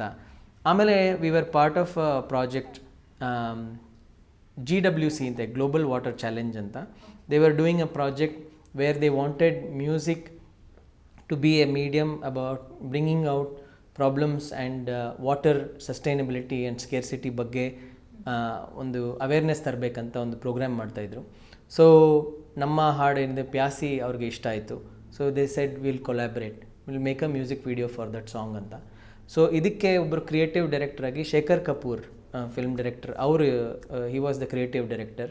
ಸೊ ಅವ್ರನ್ನ ಹೋಗಿ ಮೀಟ್ ಮಾಡಿದ್ವಿ, ಅವ್ರಿಗೆ ಹಾಡು ಕೇಳಿಸಿದ್ವಿ. ಅವ್ರು ಕೇಳಿಸಿದ್ಮೇಲೆ, you know what, I am hearing some female voice in this, we should get some female voice also along with this, मतलब तुम अच्छा गाए हो पर इसके साथ और कोई फीमेल वाइस होगा तो अच्छा रहेगा ಅಂತ ಹೇಳಿದ್ರು.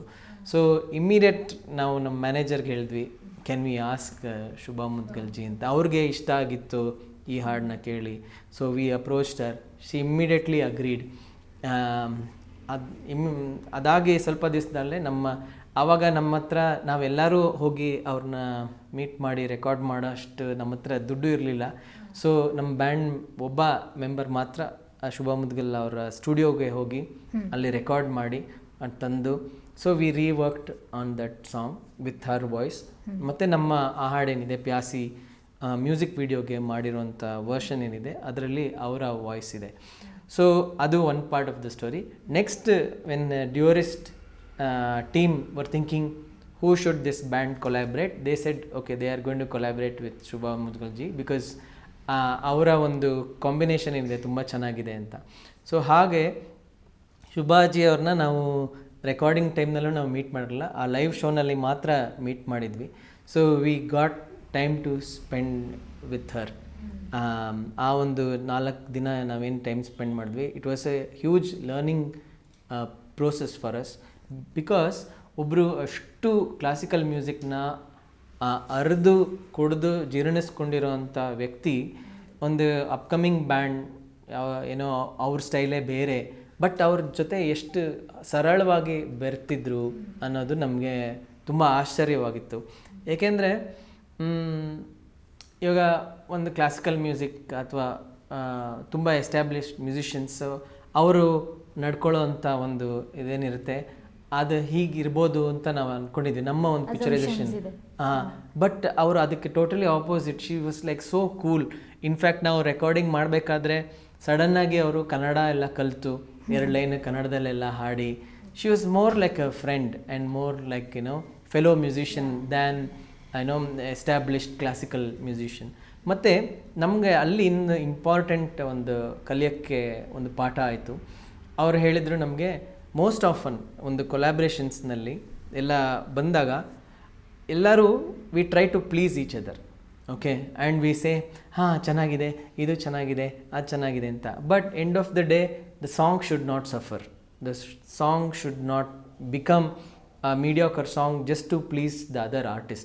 So she said, if at all we are feeling somewhere something is not happening, we should express, only then the song will become better anta. So that is one experience, one other thing that we learned.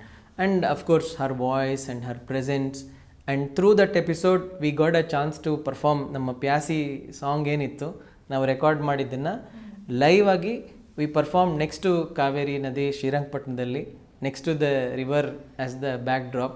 So that experience was really cherishable. In fact ಅದಾದಮೇಲೆ ನನಗೆ ಒಂಥರ ತುಂಬ ಕಣ್ಣೆಲ್ಲ ತುಂಬ್ಕೊಂಡ್ಬಿಟ್ಟಿತ್ತು. ನಾನು ಹೋಗಿ ಶುಭಾಜಿ ಅವ್ರನ್ನ ತಬ್ಕೊಂಬಿಟ್ಟೆ, ಅವರೂ ಒಂಥರ ತುಂಬ. So it was really something that that two worlds of music, different worlds of music came together.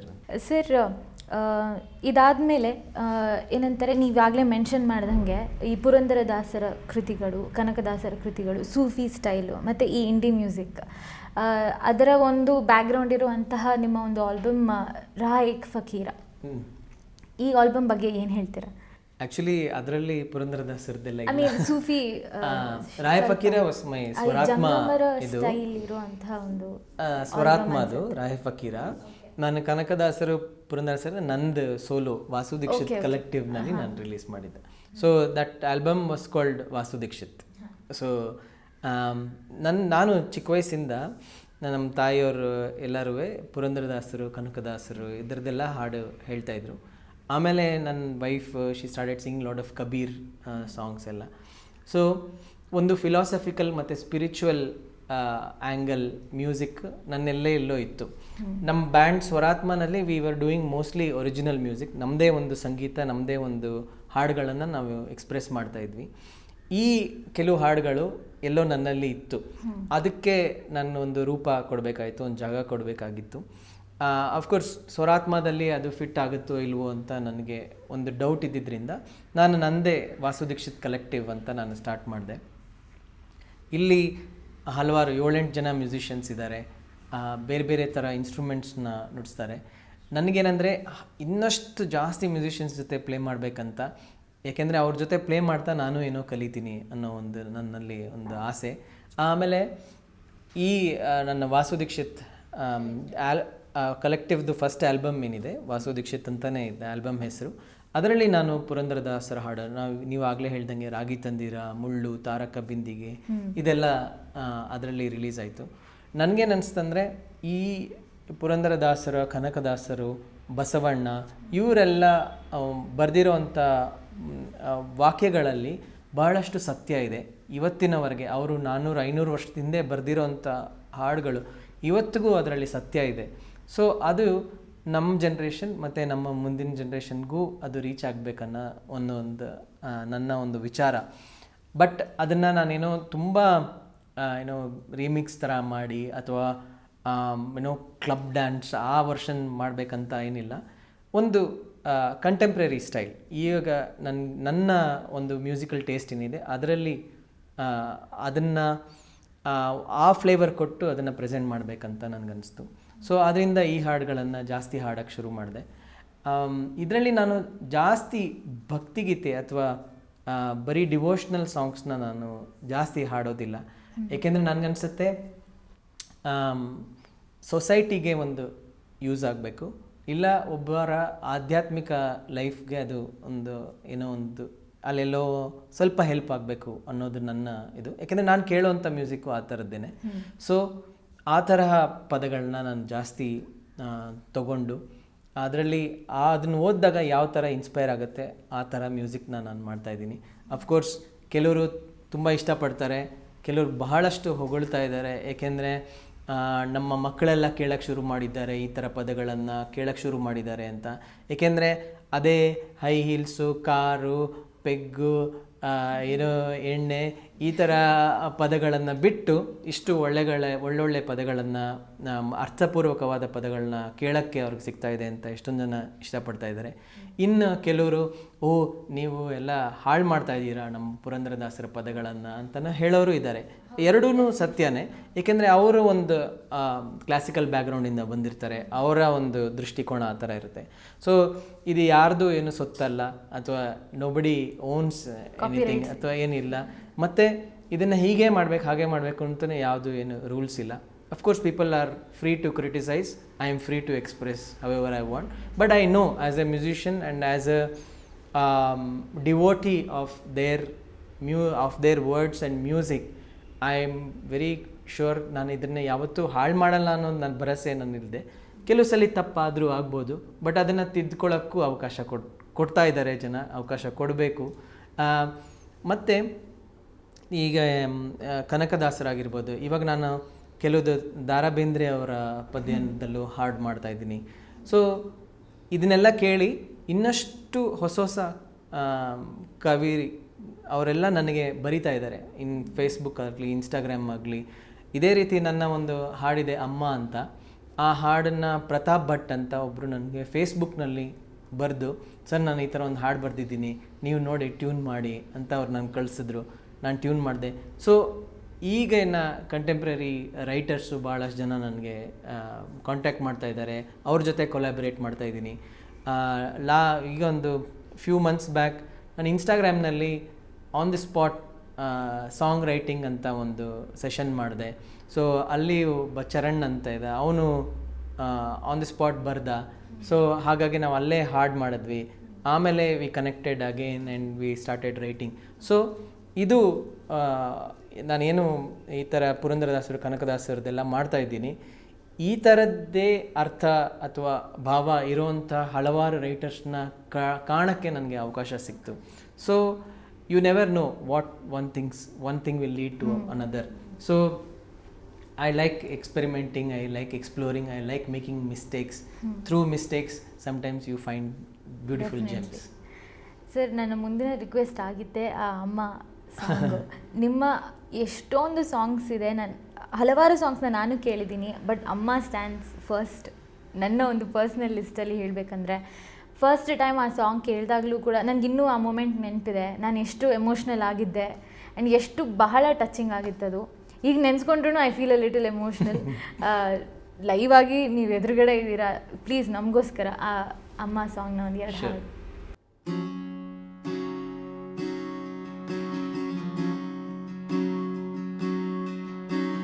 ನೀರನ್ನ ಕಣ್ಣಲೆ ಹರಸಿದೆ,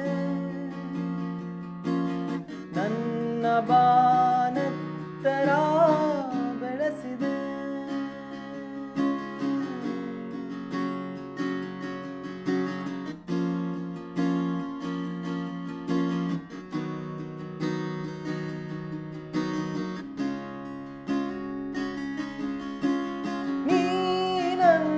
ಕಣ್ಣಲೆ ಹರಸಿದೆ, ನನ್ನ ಬಾನೆತ್ತರ ಬೆಳೆಸಿದೆ, ಕಲ್ಪನೆಗಳಾಚೆಗೆ ಸೆಳೆದು ಕಂಬನಿಗಳಿಗೆ ಕೊಡೆ ಹಿಡಿದು, ಕಲ್ಪನೆಗಳಾಚೆಗೆ ಸೆಳೆದು ಕಂಬನಿಗಳಿಗೆ ಕೊಡೆ ಹಿಡಿದು, ಅಂದು ನೀ ಕಂಡ ಕನಸು ನಾನಲ್ಲವೇ ಅಮ್ಮ, ಅಮ್ಮ, ಅಮ್ಮ.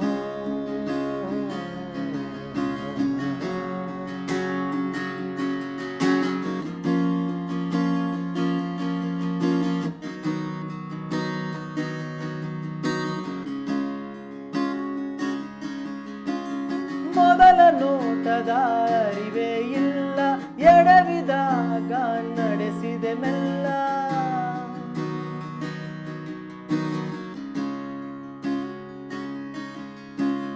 ತುಂಗು ಪ್ರೀತಿಯ ಚಿಲುಮೆಯ ಹರಿಸಿ, ನನ್ನ ಮುಖದಲ್ಲಿ ನಗುವನ್ನು ತರಿಸಿ, ಆಸೆಗಳಿಗೆ ನೀರೆರೆದು ನೋವುಗಳ ತಡೆ ಹಿಡಿದು,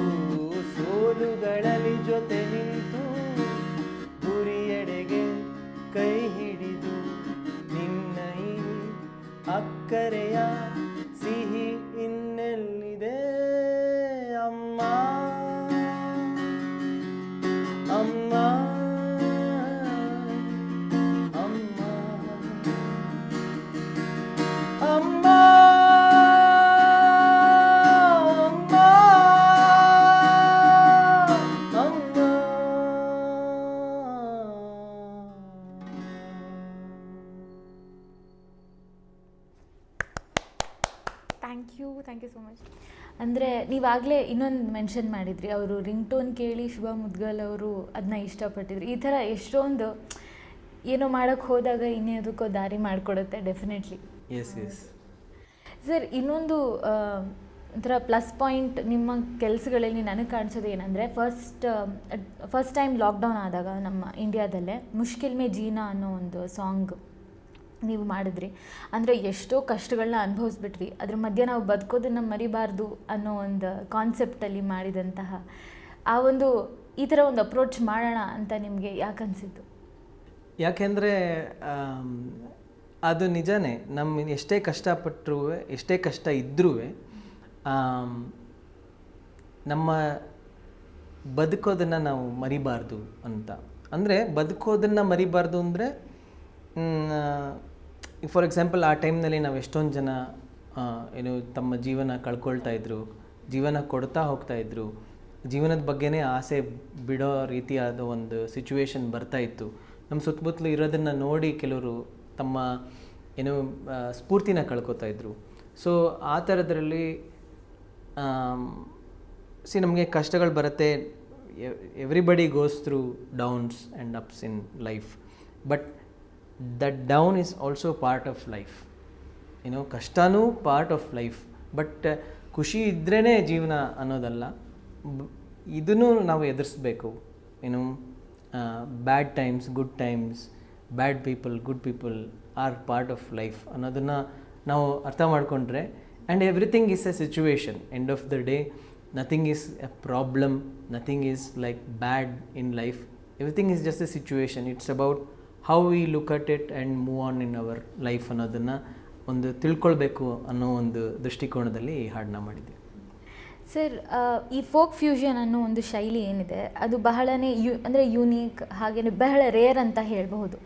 ನೀವು ಇಂಥದ್ದೇ ಒಂದು ಶೈಲಿಲಿ ಮ್ಯೂಸಿಕ್ ಮಾಡೋಣ ಅಂತ ಈ ಥರ ಒಂದು ಅಪ್ರೋಚಲ್ಲಿ ಒಂದು ಆಲ್ಬಮ್ ಮಾಡೋಣ, ಒಂದು ಸಾಂಗ್ ಮಾಡೋಣ, ಫೋಕ್ ಫ್ಯೂಷನ್ ಅನ್ನೋ ಒಂದು ಶೈಲಿನ ಆರಿಸಿ ಅದರಲ್ಲಿ ನೀವು ಯು ಗೋಯಿಂಗ್ ಫಾರ್ವರ್ಡ್, ಆ ಒಂದು ಶೈಲಿ ಬಗ್ಗೆ ಏನು ಹೇಳ್ತೀರಾ? ನಾನು ಮುಂಚೆನೇ ಹೇಳಿದಾಗೆ ಮೈಸೂರಿನಲ್ಲಿ ನಾನು ಬೆಳೆದಿದ್ದು. ಆಮೇಲೆ ನಾನು ಥಿಯೇಟರ್ನಲ್ಲಿ ಸುಮಾರು ವರ್ಷ ಕೆಲಸ ಮಾಡಿದೆ. ಮೈಸೂರಿನಲ್ಲಿ GPIER ಅಂತ ಒಂದು ಥಿಯೇಟರ್ ಗ್ರೂಪ್ ಇದೆ. ಮೈಮ್ ರಮೇಶ್ ಅಂತ ಅದರ ಡೈರೆಕ್ಟರು. ಅವರು ಮೈಸೂರಿನ ರಂಗಾಯಣದಲ್ಲಿ ಆರ್ಟಿಸ್ಟ್ ಆಗಿದ್ದವರು. ಇವತ್ತಿಗೂ ನಾನು ಹೇಳ್ತೀನಿ ಅವರೇ ನನ್ನ ಗುರುಗಳು ಅಂತ. ಯಾಕೆಂದರೆ ಒಬ್ಬ ಆರ್ಟಿಸ್ಟ್ ಒಂದು ಸ್ಟೇಜ್ ಮೇಲೆ ಹೋದ ಮೇಲೆ ಯಾವ ರೀತಿ ಅವನ್ನ ಪ್ರೆಸೆಂಟ್ ಮಾಡ್ಕೊತಾನೆ ಅನ್ನೋದನ್ನು ಅವರು ನನಗೆ ಕಲಿಸ್ಕೊಟ್ರು. ಸ್ಟೇಜ್ ಮೇಲೆ ಹೋದರೆ ನಮ್ಮ ಬಾಡಿ ಲ್ಯಾಂಗ್ವೇಜ್ ಹೇಗಿರಬೇಕು, ನಾವೇನು ಅನ್ನೋದನ್ನು ಯಾವ ರೀತಿ ಪ್ರೆಸೆಂಟ್ ಮಾಡ್ತೀವಿ ಅನ್ನೋದನ್ನೆಲ್ಲ. ಸೊ ನನ್ನ ಥಿಯೇಟರ್ನಲ್ಲಿ ಇರಬೇಕಾದ್ರೆ ಅಥವಾ ಮೈಸೂರಿನಲ್ಲಿ ಒಂದು ಜನಪದ ಸೊಗಡೇನಿದೆ ಅಲ್ಲಿ ನನಗೆ ಸಿಕ್ತು. ಸೊ ಮತ್ತು ಜನಪದ ಶೈಲಿನಲ್ಲಿ ಹಾಡುವಂತಹ ರೀತಿ ಏನಿದೆ ಅದು ನನ್ನ ವಾಯ್ಸ್ಗೆ ಸೂಟ್ ಆಗುತ್ತೆ ಅಂತ ನನಗೆ ಅನ್ನಿಸ್ತು. ಒಂದು ಓಪನ್ನಾಗಿ ಹಾಡುವಂಥದ್ದು, ಮತ್ತು ಏನೂ ಒಂದು ಅದರಲ್ಲಿ ಒಂದು ಬೌಂಡ್ರೀಸ್ ಇಲ್ಲ. ನಾವು ಎಲ್ಲಿ ನಮ್ಮ ಮನಸ್ಸು ಅಥವಾ ನಮ್ಮ ಗಂಟಲು ನಮ್ಮನ್ನ ಎಲ್ಲಿ ಕರ್ಕೊಂಡು ಹೋಗ್ಬೋದು ಅಲ್ಲಿ ತನಕ ಹಾಡ್ಬೋದು. ಆ ಒಂದು ಫ್ರೀಡಮ್ ಇದೆ ಫೋಕ್ ಮ್ಯೂಸಿಕ್ನಲ್ಲಿ. ಹಾಗಾಗಿ ನನಗೆ ಅದ್ರ ಬಗ್ಗೆ ತುಂಬ ಇಷ್ಟ ಆಯಿತು. ಅದಾದಮೇಲೆ ಅಟ್ ದ ಸೇಮ್ ಟೈಮ್ ನಮ್ಮ ಅಣ್ಣನೂ ರಘು ದೀಕ್ಷಿತ್ ಅವರು he started doing folk songs in a rock ಸ್ಟೈಲ್ನಲ್ಲಿ ಮಾಡೋಕ್ಕೆ ಶುರು ಮಾಡಿದ್ರು. So of course he is one of the biggest inspiration for me, not just for me, even for many young upcoming musicians in Karnataka and also in India. So ಅವರ ಒಂದು style ಏನು create ಮಾಡಿದ್ರು ಅದು ನನಗೆ ಭಾಳ ಇನ್ಸ್ಪೈರ್ ಆಯಿತು. ಅವರ ಒಂದು ಬ್ಯಾಂಡ್ ಇತ್ತು ಅಂತರಾಗ್ನಿ ಅಂತ, ಅದು ನನಗೆ actually first inspiration that okay we can create our own style of music ಅಂತ. ಸೊ ಹಾಗಾಗಿ ಮಾಡ್ತಾ ಮಾಡ್ತಾ ನನ್ನದೇ ಒಂದು ಬೇರೆ ಒಂದು ಸ್ಟೈಲ್ನ ನಾನು ಕಂಡುಹಿಡ್ಕೊಂಡೆ. ಸೊ ಈ ರೀತಿಯಾದ ಒಂದು ಎಕ್ಸ್ಪ್ರೆಷನ್ ನನಗೆ ಬಹಳ ಸಂತೋಷ ಕೊಡುತ್ತೆ. ಸೊ ಅದರಿಂದ ಮಾಡ್ತಾಯಿದ್ದೀನಿ. ಹಾಂ, ಮತ್ತೊಂದು ಚಲನಚಿತ್ರಕ್ಕೆ ನೀವು ಸಂಗೀತ ನಿರ್ದೇಶನ ನೀಡಿದ್ದೀರಿ, ಪುಗ್ಸಟ್ಟೆ ಲೈಫ್ ಅಂತ. ಸಂಚಾರಿ ವಿಜಯ್ ಅವರ ಅಭಿನಯ ಹಾಗೆ ಅರವಿಂದ್ ಕುಪ್ಲಿಕರ್ ಅವರ ನಿರ್ದೇಶನದ ಸಿನಿಮಾ. ಈ ಸಿನಿಮಾಗೆ ಸಂಗೀತ ನೀಡಿದ ಅನುಭವ ಹೇಗಿತ್ತು? ನನಗೆ first of all Sanchari Vijay ಅವರೇ ಫಸ್ಟ್ ನಮ್ಮ ಮನೆಗೆ ಮೀಟಿಂಗ್ ಮಾಡಬೇಕಾದ್ರೆ ಅರವಿಂದ್ ಕುಪ್ಲಿಕರ್ ಜೊತೆ ಸಂಚಾರಿ ವಿಜಯ್ ಅವ್ರು ಬಂದಿದ್ದರು. ನಮ್ಮ ಮನೆಗೆ ಬಂದರು, ಸ್ಟುಡಿಯೋಗೆ ಬಂದು ಮಾತಾಡಿದ್ರು, ಈ ಥರ ಒಂದು ಫಿಲ್ಮ್ ಮಾಡ್ತಾಯಿದ್ದೀವಿ, ನೀವು ಮ್ಯೂಸಿಕ್ ಮಾಡ್ತೀರಾ ಅಂತ. ನಂಗೆ ನಂಬಕ್ಕೆ ಆಗಲಿಲ್ಲ ಸಂಚಾರಿ ವಿಜಯ್ ಅವ್ರು ಬಂದಿದ್ದಾರಾ ಅಂತ. ಏಕೆಂದರೆ ಆಗಷ್ಟೇ ನನ್ನ ವೈಫ್ ಒಂದು ಫಿಲ್ಮ್ಗೆ ಮ್ಯೂಸಿಕ್ ಮಾಡಿದರು, ನಾತಿ ಚರಾಮಿ ಅಂತ. ಆವಾಗ ಅವರು ಅದರಲ್ಲಿ ಆ್ಯಕ್ಟ್ ಮಾಡಿದರು. ಸೊ ಅದನ್ನೆಲ್ಲ ನೋಡಿದಾಗ ನನಗೆ ಅವರು ಇಲ್ಲಿ ಬಂದಿದ್ದಾರೆ ಅಂತ ಒಂದು ಅನಿಸ್ತಾ ಇತ್ತು. ಬಹಳ ಸರಳವಾದ ವ್ಯಕ್ತಿ, ತುಂಬ ಸಿಂಪಲಾಗಿ ಏನು ನೋ ಏರ್ಸ್ ಅಬೌಟ್ ಸ್ಟಾರ್ ಅಥವಾ ನಾನೊಬ್ಬ ಆ್ಯಕ್ಟರ್ ಅಂತ ಏನು ಒಂದು ಇದಿಲ್ಲದೇ ಮಾತಾಡೋರು, ನಡವಳಿಕೆ ಅವ್ರ ಆ ಥರನೇ ಇತ್ತು. ಸೊ ಅವ್ರು ಯಾವಾಗ ನನಗೆ ಆ ಕತೆ ಹೇಳಿದ್ರು ಅದು ನನಗೆ ತುಂಬಾ ಇಷ್ಟ ಆಯಿತು. ಒಂದೇನೆಂದರೆ ವೆನ್ ಐ ಯಾವುದೇ ಒಂದು ಫಿಲ್ಮ್ದು ಸ್ಕ್ರಿಪ್ಟ್ ನೋಡಿದಾಗ I start visualising because of my background in film making. Start visualising. Even ನಾನು ಮ್ಯೂಸಿಕ್ ಮಾಡಬೇಕಾದ್ರೂ ಅಷ್ಟೇ, ನಾನು I am a very visual musician. So I start seeing colours, texture, forms when I am making music. So ಅದೇ ರೀತಿ ಇವರು ಕತೆ ಹೇಳಬೇಕಾದ್ರೆ ಯಾವ ರೀತಿಯಾದ ಒಂದು ಮ್ಯೂಸಿಕ್ ಸೂಟ್ ಆಗ್ಬೋದು ಅಂತ ನನಗೆ ಅನಿಸ್ತಾ ಇತ್ತು. ಬಟ್ ಅವ್ರು ಹೇಳಿದ್ದು ಅದನ್ನೇ, ನೀವು ಯಾವ ಥರ ಮಾಡ್ತಾ ಇದ್ದೀರಾ ಅದನ್ನೇ ಮಾಡೋಣ ಅಂತ. ಇನ್ಫ್ಯಾಕ್ಟ್ ನನ್ನ ಹತ್ರ ಒಂದು ಹಾಡಿತ್ತು, ಪುಕ್ಸಟ್ಟೆ ಲೈಫ್ ಅಂತ. ಆ ಹಾಡನ್ನೇ ಅವ್ರು ಯೂಸ್ ಮಾಡಬೇಕಂತ ಇದ್ದರು. ಬಟ್ ಅದ್ರ ನಾನು ಹೇಳಿದ್ದೆ ಲೈಸೆನ್ಸಿಂಗು ಇದು ಎಲ್ಲ ಮಾಡಬೇಕಂತ. So they didn't want to get into all those complications. ಯಾಕೆಂದರೆ ನನ್ನ ಹಾಡು ಆಲ್ರೆಡಿ ರಿಲೀಸ್ ಆಗಿತ್ತು. ಬಟ್ ಅವ್ರಿಗೆ ಆ ಹಾಡು ಇಷ್ಟ ಆಯಿತು, ಆ ಟೈಟಲ್ ಇಷ್ಟ ಆಯಿತು. ಆದ್ದರಿಂದ ಪುಕ್ಸಟ್ಟೆ ಲೈಫ್ ಅನ್ನೋ ಟೈಟಲ್ ಅಲ್ಲಿಂದನೇ ಬಂದಿದ್ದು. ಇನ್ಫ್ಯಾಕ್ಟ್ ಅದ್ರದ್ದು ಬೇಸ್ ಲೈನ್ ಇದೆ, ಪುರ್ಸತ್ತೆ ಇಲ್ಲ ಅಂತ, ಅದು ಆ ಹಾಡಿನಲ್ಲೇ ಇರೋದೊಂದು. ನಮ್ಮ ಹಾಡಿನಲ್ಲೂ ಅದೇ ಇದು, ಪುಕ್ಸಟ್ಟೆ ಲೈಫಲ್ಲೇ ಪುರ್ಸೊತ್ತೆ ಇಲ್ಲ, ದುಡ್ಡಿಲ್ಲದವರಿಗೆ ಉಳಿಗಾಲವಿಲ್ಲ, ಅಲೆದಾಟವಿಲ್ಲ, ಪರದಾಟವಿಲ್ಲ, ಹರದ ಲಂಗೋಟಿಗೆ ಹುಡುಕಾಟವಿಲ್ಲ ಅಂತ ಆ ಹಾಡಿದ್ದು. ಸೊ ಅವ್ರಿಗೆ ಆ ಲೈನ್ ಇಷ್ಟ ಆಗಿ ಅವ್ರು ಅದನ್ನೇ ಫಿಲ್ಮ್ ಟೈಟಲ್ದಾಗಿ ಯೂಸ್ ಮಾಡಿಕೊಂಡ್ರು. ಆವಾಗ ಅವ್ರು ಹೇಳಿದ್ರು ನಮಗೆ ಅದೇ ಫೀಲ್ನಲ್ಲಿ ಬೇರೆ ಒಂದು ಹಾಡು ಮಾಡೋಣ, ಪುಕ್ಸಟ್ಟೆ ಲೈಫ್ ಅಂತಾನೆ ಅಂತ. ಸೊ ನನ್ನ ಒಂದು ಸ್ಟೈಲ್ ಇಷ್ಟಪಟ್ಟು ಅವರು ಹಾಗೆ ಮಾಡಿ ಅಂತ ಹೇಳಿದ್ರು. ಇನ್ಫ್ಯಾಕ್ಟ್ ಅದರಲ್ಲೂ ನಾನೊಂದು ಕನಕದಾಸರ ಒಂದು ಹಾಡಿದೆ, ಎಲ್ಲರೂ ಮಾಡುವುದು ಹೊಟ್ಟೆಗಾಗಿ ಅಂತ. ಆ ಹಾಡನ್ನ ಆ ಫಿಲ್ಮ್ನಲ್ಲಿ ಯೂಸ್ ಮಾಡಿದ್ದೀವಿ. ಅದರಲ್ಲಿ 2 ವರ್ಷನ್ ಮಾಡಿದ್ದೀವಿ. ಒಂದು ಫಿಲ್ಮ್ ಮಧ್ಯ ಬರುತ್ತೆ, ಒಂದು ರ್ಯಾಪ್ ಪೋರ್ಷನ್ನಲ್ಲಿ ಥರ. ಇನ್ನೊಂದು ಫಿಲ್ಮ್ ಎಂಡಲ್ಲಿ ಬರುತ್ತೆ, ಅದು ಕನಕದಾಸರ ವರ್ಡ್ಸ್ ಹಾಗೇ ಇದೆ. ಸೊ ನಾನು ಯಾವ ರೀತಿಯಾದ ಒಂದು ಮ್ಯೂಸಿಕ್ನ ಮಾಡ್ತಾಯಿದ್ದೆ ಅದನ್ನೇ ಅದೇ ಥರ ಮಾಡಿ ನೀವು ಅಂತ ಒಂದು ಫ್ರೀಡಮ್ ಕೊಟ್ಟು ಮಾಡಿದಂಥದ್ದು. ಸೊ ಅಫ್ಕೋರ್ಸ್ ಈ ಫಿಲ್ಮ್ 2020 ಮಾರ್ಚಲ್ಲಿ ರಿಲೀಸ್ ಆಗಬೇಕಿತ್ತು. ಬಟ್ ಅಷ್ಟೊತ್ತಿಗೆ ಲಾಕ್ಡೌನ್ ಆಯಿತು. ಇನ್ಫ್ಯಾಕ್ಟ್ ಸೆನ್ಸರ್ ಬೋರ್ಡ್ಗೆ ಹೋಗಿ ಎಲ್ಲ ರೆಡಿಯಾಗಿತ್ತು. ಆಮೇಲೆ ಲಾಕ್ಡೌನ್ ಆಯಿತು. ಅದಾದಮೇಲೆ ಯಾವಾಗ ರಿಲೀಸ್ ಮಾಡಬೇಕು ಅಂತ ಅಂದ್ಕೊತಾ ಇದ್ರು ಅಷ್ಟೊತ್ತಿಗೆ ಸಂಚಾರಿ ವಿಜಯ್ ಅವರೇ ಹೋಗಿದ್ರು. ಸೊ ಬಟ್ ಅವರ ಒಂದು ಕೆಲಸ ಏನಿದೆ ಅದು ರೀಚ್ ಆಗಬೇಕು ಅಂತ ತುಂಬ ಕಷ್ಟಪಟ್ಟು ಕೊನೆಗೂ ರಿಲೀಸ್ ಮಾಡಿದ್ರು. ಇವಾಗ ಅದು Z5ನಲ್ಲಿ ಆನ್ಲೈನ್ನಲ್ಲಿ ಇದೆ. ಸೊ ಅವರ ಕೆಲಸದಲ್ಲಿ ಇದು one of the best works ಅಂತ ನಾನು ಹೇಳಬಲ್ಲೆ ಸಂಚಾರಿ ವಿಜಯ್ ಅವರ. ಏಕೆಂದರೆ ಒಂದು ಕ್ಯಾರೆಕ್ಟರ್ ಆಗಿ ಅವರು ವರ್ಕ್ ಮಾಡಿದ್ದಾರೆ. As an actor, as A star ಆಗಿ ಸಂಚಾರಿ ವಿಜಯೇ ಕಾಣಿಸ್ಕೊಳ್ಳಲ್ಲ ಆ್ಯಕ್ಚುಲಿ ಆ ಫಿಲ್ಮ್ನಲ್ಲಿ. ಶಹಜಾನ್ ಅಂತ ಒಂದು ಏನು ಕ್ಯಾರೆಕ್ಟರ್ ಇದೆ ಆ ಕ್ಯಾರೆಕ್ಟರ್ನ ಅವರು ತುಂಬ ಚೆನ್ನಾಗಿ ಅಲ್ಲಿ ತೋರಿಸಿದ್ದಾರೆ. ಮತ್ತು ಒಂದು ರೀತಿಯಲ್ಲಿ ಆ ಫಿಲ್ಮಲ್ಲಿ ಆಗುವಂಥ ಏನು ಟ್ರ್ಯಾಜಿಡಿ ಇದೆ ಮತ್ತು ಸಂಚಾರಿ ವಿಜಯ್ ಅವರ ರಿಯಲ್ ಲೈಫ್ ಟ್ರ್ಯಾಜಿಡಿ ಏನಿದೆ ಎಲ್ಲೋ ಒಂದು ಕೋಇನ್ಸಿಡೆನ್ಸ್ ಅನಿಸ್ಬಿಡುತ್ತೆ ನೋಡಿದಾಗ. ಇನ್ಫ್ಯಾಕ್ಟ್ ನನಗೂ ಫಸ್ಟ್ ಟೈಮ್ ಥಿಯೇಟರ್ನಲ್ಲಿ ಹೋಗಿದಾಗ ಫಿಲ್ಮ್ ಆದಮೇಲೆ 2 ನಿಮಿಷ ಹೇಳೋಕ್ಕೆ ಆಗಿಲ್ಲ. ಮತ್ತು ಏನೋ ಯಾರನ್ನೂ ಇಂಟ್ರ್ಯಾಕ್ಟ್ ಮಾಡಬೇಕು ಅಂತಲೂ ನನಗೆ ಅನಿಸಿಲ್ಲ. ಸೊ ಫಿಲ್ಮ್ ಇನ್ಫ್ಯಾಕ್ಟ್ ನನ್ನ ಲೆಕ್ಕದಲ್ಲಿ it is one of the best, not just in Kannada ಇದರಲ್ಲಿ ಅಥವಾ ಆಲ್ ಓವರ್ ಇಂಡಿಯನ್ ಇದರಲ್ಲಿ ಫಿಲ್ಮ್ನಲ್ಲೇ it's one of the best in terms of ಒಂದು ಹೊಸ ರೀತಿಯಾದ ಒಂದು ಕಥೆನ ಹೇಳಿದ್ದಾರೆ. ಯಾವುದೇ ಒಂದು ಹೀರೋಯಿಸಮ್ ಇಲ್ಲ ಅಥವಾ just to sell a content, ಒಂದೇನೋ ಫೈಟ್ ಸೀಕ್ವೆನ್ಸ್ ಆಗಲಿ ಅಥವಾ ಕಾರ್ಗಳನ್ನು ಹಾರಿಸಿಲ್ಲ ಅಥವಾ ಏನೋ ಒಂದು ಐಟಮ್ ಸಾಂಗ್ ಮಾಡಲಿ, ಅಟ್ರ್ಯಾಕ್ಟ್ ಮಾಡೋಕ್ಕೆ ಐಟಮ್ ಸಾಂಗ್ ಆಗಲಿ, ಆ ಥರ ಯಾವುದೂ ಇಲ್ಲದೇ ತುಂಬ ಕ್ಲೀನ್ ಸರಳವಾದ ಒಂದು ಫಿಲ್ಮ್ ಮೇಕಿಂಗ್ ಅರವಿಂದ್ ಕುಪ್ಲಿಕರ್ ಅವರ. I really I'm a fan of his film making on the simplicity. At the same time ಸ್ಟೋರಿನಲ್ಲಿ ಯಾವ ರೀತಿಯಾದ ಒಂದು ಟ್ವಿಸ್ಟ್ಗಳನ್ನ ಆ್ಯಂಡ್ ಟರ್ನ್ಸ್ನ ಇಟ್ಕೊಂಡು, ಕಥೆ is the main protagonist in this film more than anything else. ಹೌದು. ನಿಮ್ಮ ವೈಫ್ ಬಿಂದು ಮಾಲಿನಿ ಅವರು ಕೂಡ ಗಾಯಕಿ, ಸಂಗೀತ ನಿರ್ದೇಶಕಿ. ಆ್ಯಂಡ್ ಅವರ ಕೆಲಸದಲ್ಲೂ ನಮಗೆ ಬಹಳನೇ ಒಂದು ಇಂಡಿವಿಜುವಲಿಟಿ ಕಾಣುತ್ತೆ, ಹಾಗೆ ಒಂದು ಯುನೀಕ್ನೆಸ್ ಇದೆ. ನಿಮ್ಮ ಶೈಲಿಗೂ ಅವರ ಶೈಲಿಗೂ ಬಹಳನೇ ಯುನೀಕ್ನೆಸ್ ಕಾಣುತ್ತೆ. ನೀವು ಕೊಲಾಬ್ರೇಟ್ ಮಾಡಿ ಒಟ್ಟಿಗೇನೂ ಕೆಲಸ ಮಾಡಿದ್ದೀರಾ. ನಿಮ್ಮ ಲೈಫ್ ಪಾರ್ಟ್ನರ್ ಜೊತೆನೇ ಒಂಥರ ನಿಮಗೆ ಬಹಳ ಇಷ್ಟಪಡುವಂತಹ ಕೆಲಸ ಸಂಗೀತ, ಅದರಲ್ಲೇ ತೊಡಗಿಸ್ಕೊಂಡು ಹಲವಾರು ಕೆಲಸಗಳನ್ನ ಮಾಡಿದ್ದೀರಿ. ಇಬ್ಬರು ಜೊತೆಗೆ ಕೆಲಸ ಮಾಡಿದ್ರೂ ಸಹ ಆ ಒಂದು ಇಂಡಿವಿಜುವಲಿಟಿನ ಮೇಂಟೈನ್ ಮಾಡಿ ಒಂದು ಆಲ್ಬಮ್ ಅಥವಾ ಒಂದು ಸಾಂಗ್ನ ರಿಲೀಸ್ ಮಾಡುವಂಥ ಒಂದು ಎಕ್ಸ್ಪೀರಿಯನ್ಸ್ ಹೇಗಿರುತ್ತೆ ಸರ್? ನಾವು ಯಾವ ರೀತಿ ಇಬ್ರಿಗೂ ಒಬ್ರು ಕಾಂಪ್ಲಿಮೆಂಟ್ ಮಾಡ್ತೀವಿ, ಅದೇ ಥರ ಒಬ್ರಿಗೊಬ್ಬರೇ ಕಾಂಪಿಟೇಷನ್ನು ಇದೆ. ನಾನು ಇವತ್ತಿಗೂ ಅವಳಿಗೆ ಹೇಳ್ತೀನಿ, I am really jealous of your talent. ಮತ್ತು ಅವಳಲ್ಲಿ ಏನು ಒಂದು ಸಂಗೀತದ ಭಂಡಾರ ಇದೆ, ಅದೇನಾದರೂ ನನಗೆ ಇದ್ಬಿಟ್ಟಿದ್ರೆ ನಾನು ಇನ್ನೆಲ್ಲೋ ಇದ್ಬಿಡ್ತಾ ಇದ್ದೆ. ಮೋಸ್ಟ್ಲಿ ಅದಕ್ಕೆ ನನಗೆ ಕೊಟ್ಟಿಲ್ಲ ದೇವರು. ಬಟ್ ಅವಳ ಒಂದು ರೆಪರ್ಟೋ ಆಫ್ ಮ್ಯೂಸಿಕ್, ಕರ್ನಾಟಿಕ್ ಆಗಿರ್ಬೋದು, ಹಿಂದೂಸ್ತಾನಿ ಆಗಿರ್ಬೋದು, ಇಲ್ಲ ಸೂಫಿ ಆಗಿರ್ಬೋದು, ತುಂಬ ಆಳವಾಗಿ ಇದೆ ಅವಳ.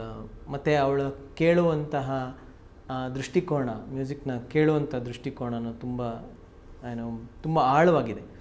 ಸೊ ನಾನೇನೇ ಒಂದು ಮ್ಯೂಸಿಕ್ ಮಾಡಿದ್ರೆ ಅದಕ್ಕೆ ಫಸ್ಟ್ ಕೇಳೋದೇ ಅವಳು ಓಕೆ ಅಂದರೆ ಆಮೇಲೆ ಪ್ರಪಂಚ ಕೇಳೋದು. ಸೊ ಅವಳು ಅಷ್ಟೇ, ಅವಳು ಯಾವುದೇ ಹೊಸ ಮ್ಯೂಸಿಕ್ ಮಾಡಿದರೆ ನಾನು ಕೇಳ್ತೀನಿ, ನಾನು ಕೆಲವು ಫೀಡ್ಬ್ಯಾಕ್ ಹೇಳ್ತೀನಿ. So she is also always there as my critic and also my support and as a fellow musician more than anything. So it is very important for us to keep this little bit of likeness and little bit of dislike also, to keep our music the individual on our own. illa anta helidre it's very easy to go and flow with one person's choice, but here we are two individual musicians. And ಮತ್ತು ಈಗ ನಾನು music ಕಲ್ತಿರೋವಂಥ ರೀತಿ ಬೇರೆ, ಅವಳು ಕಲ್ತಿರೋವಂಥ ರೀತಿ ಬೇರೆ, ನಾನು music ಮಾಡೋವಂಥ ರೀತಿಯೇ ಬೇರೆ, ಅವಳು ಮ್ಯೂಸಿಕ್ ಮಾಡೋವಂಥ ರೀತಿ ಬೇರೆ. ಸೊ ಅದನ್ನು we respect and we have figured. Of course initially we had lot of friction, ನಿಂಗಿದಿಷ್ಟ ಇಲ್ವಾ ನಿಂಗಿದಿಷ್ಟ ಇಲ್ವಾ ಅಂತೆಲ್ಲ ಇರ್ತಾಯಿತ್ತು. Now we have figured out, okay, this is how it works and we need to really be there for each other so that these two different kind of music can grow in the same house. Sir, ನಿಮ್ಮ ಮತ್ತೊಂದು album Topiwala, ಈ album ಬಗ್ಗೆ ನಮಗೆ ಸ್ವಲ್ಪ insights.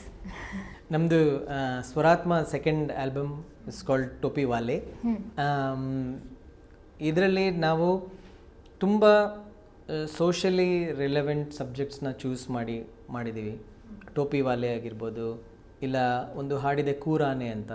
It is about consumerism and how ಇದ್ರದ್ದು ಆ ಕೂರಾನೆ ಅನ್ನೋ ಹಾಡು ಆ್ಯಕ್ಚುಲಿ ನಮ್ಮ ಜೇನು ಕುರುಬರ ಒಂದು ಫೋಕ್ ಟ್ರೆಡಿಷನಿಂದ ಬಂದಿರೋವಂಥದ್ದು.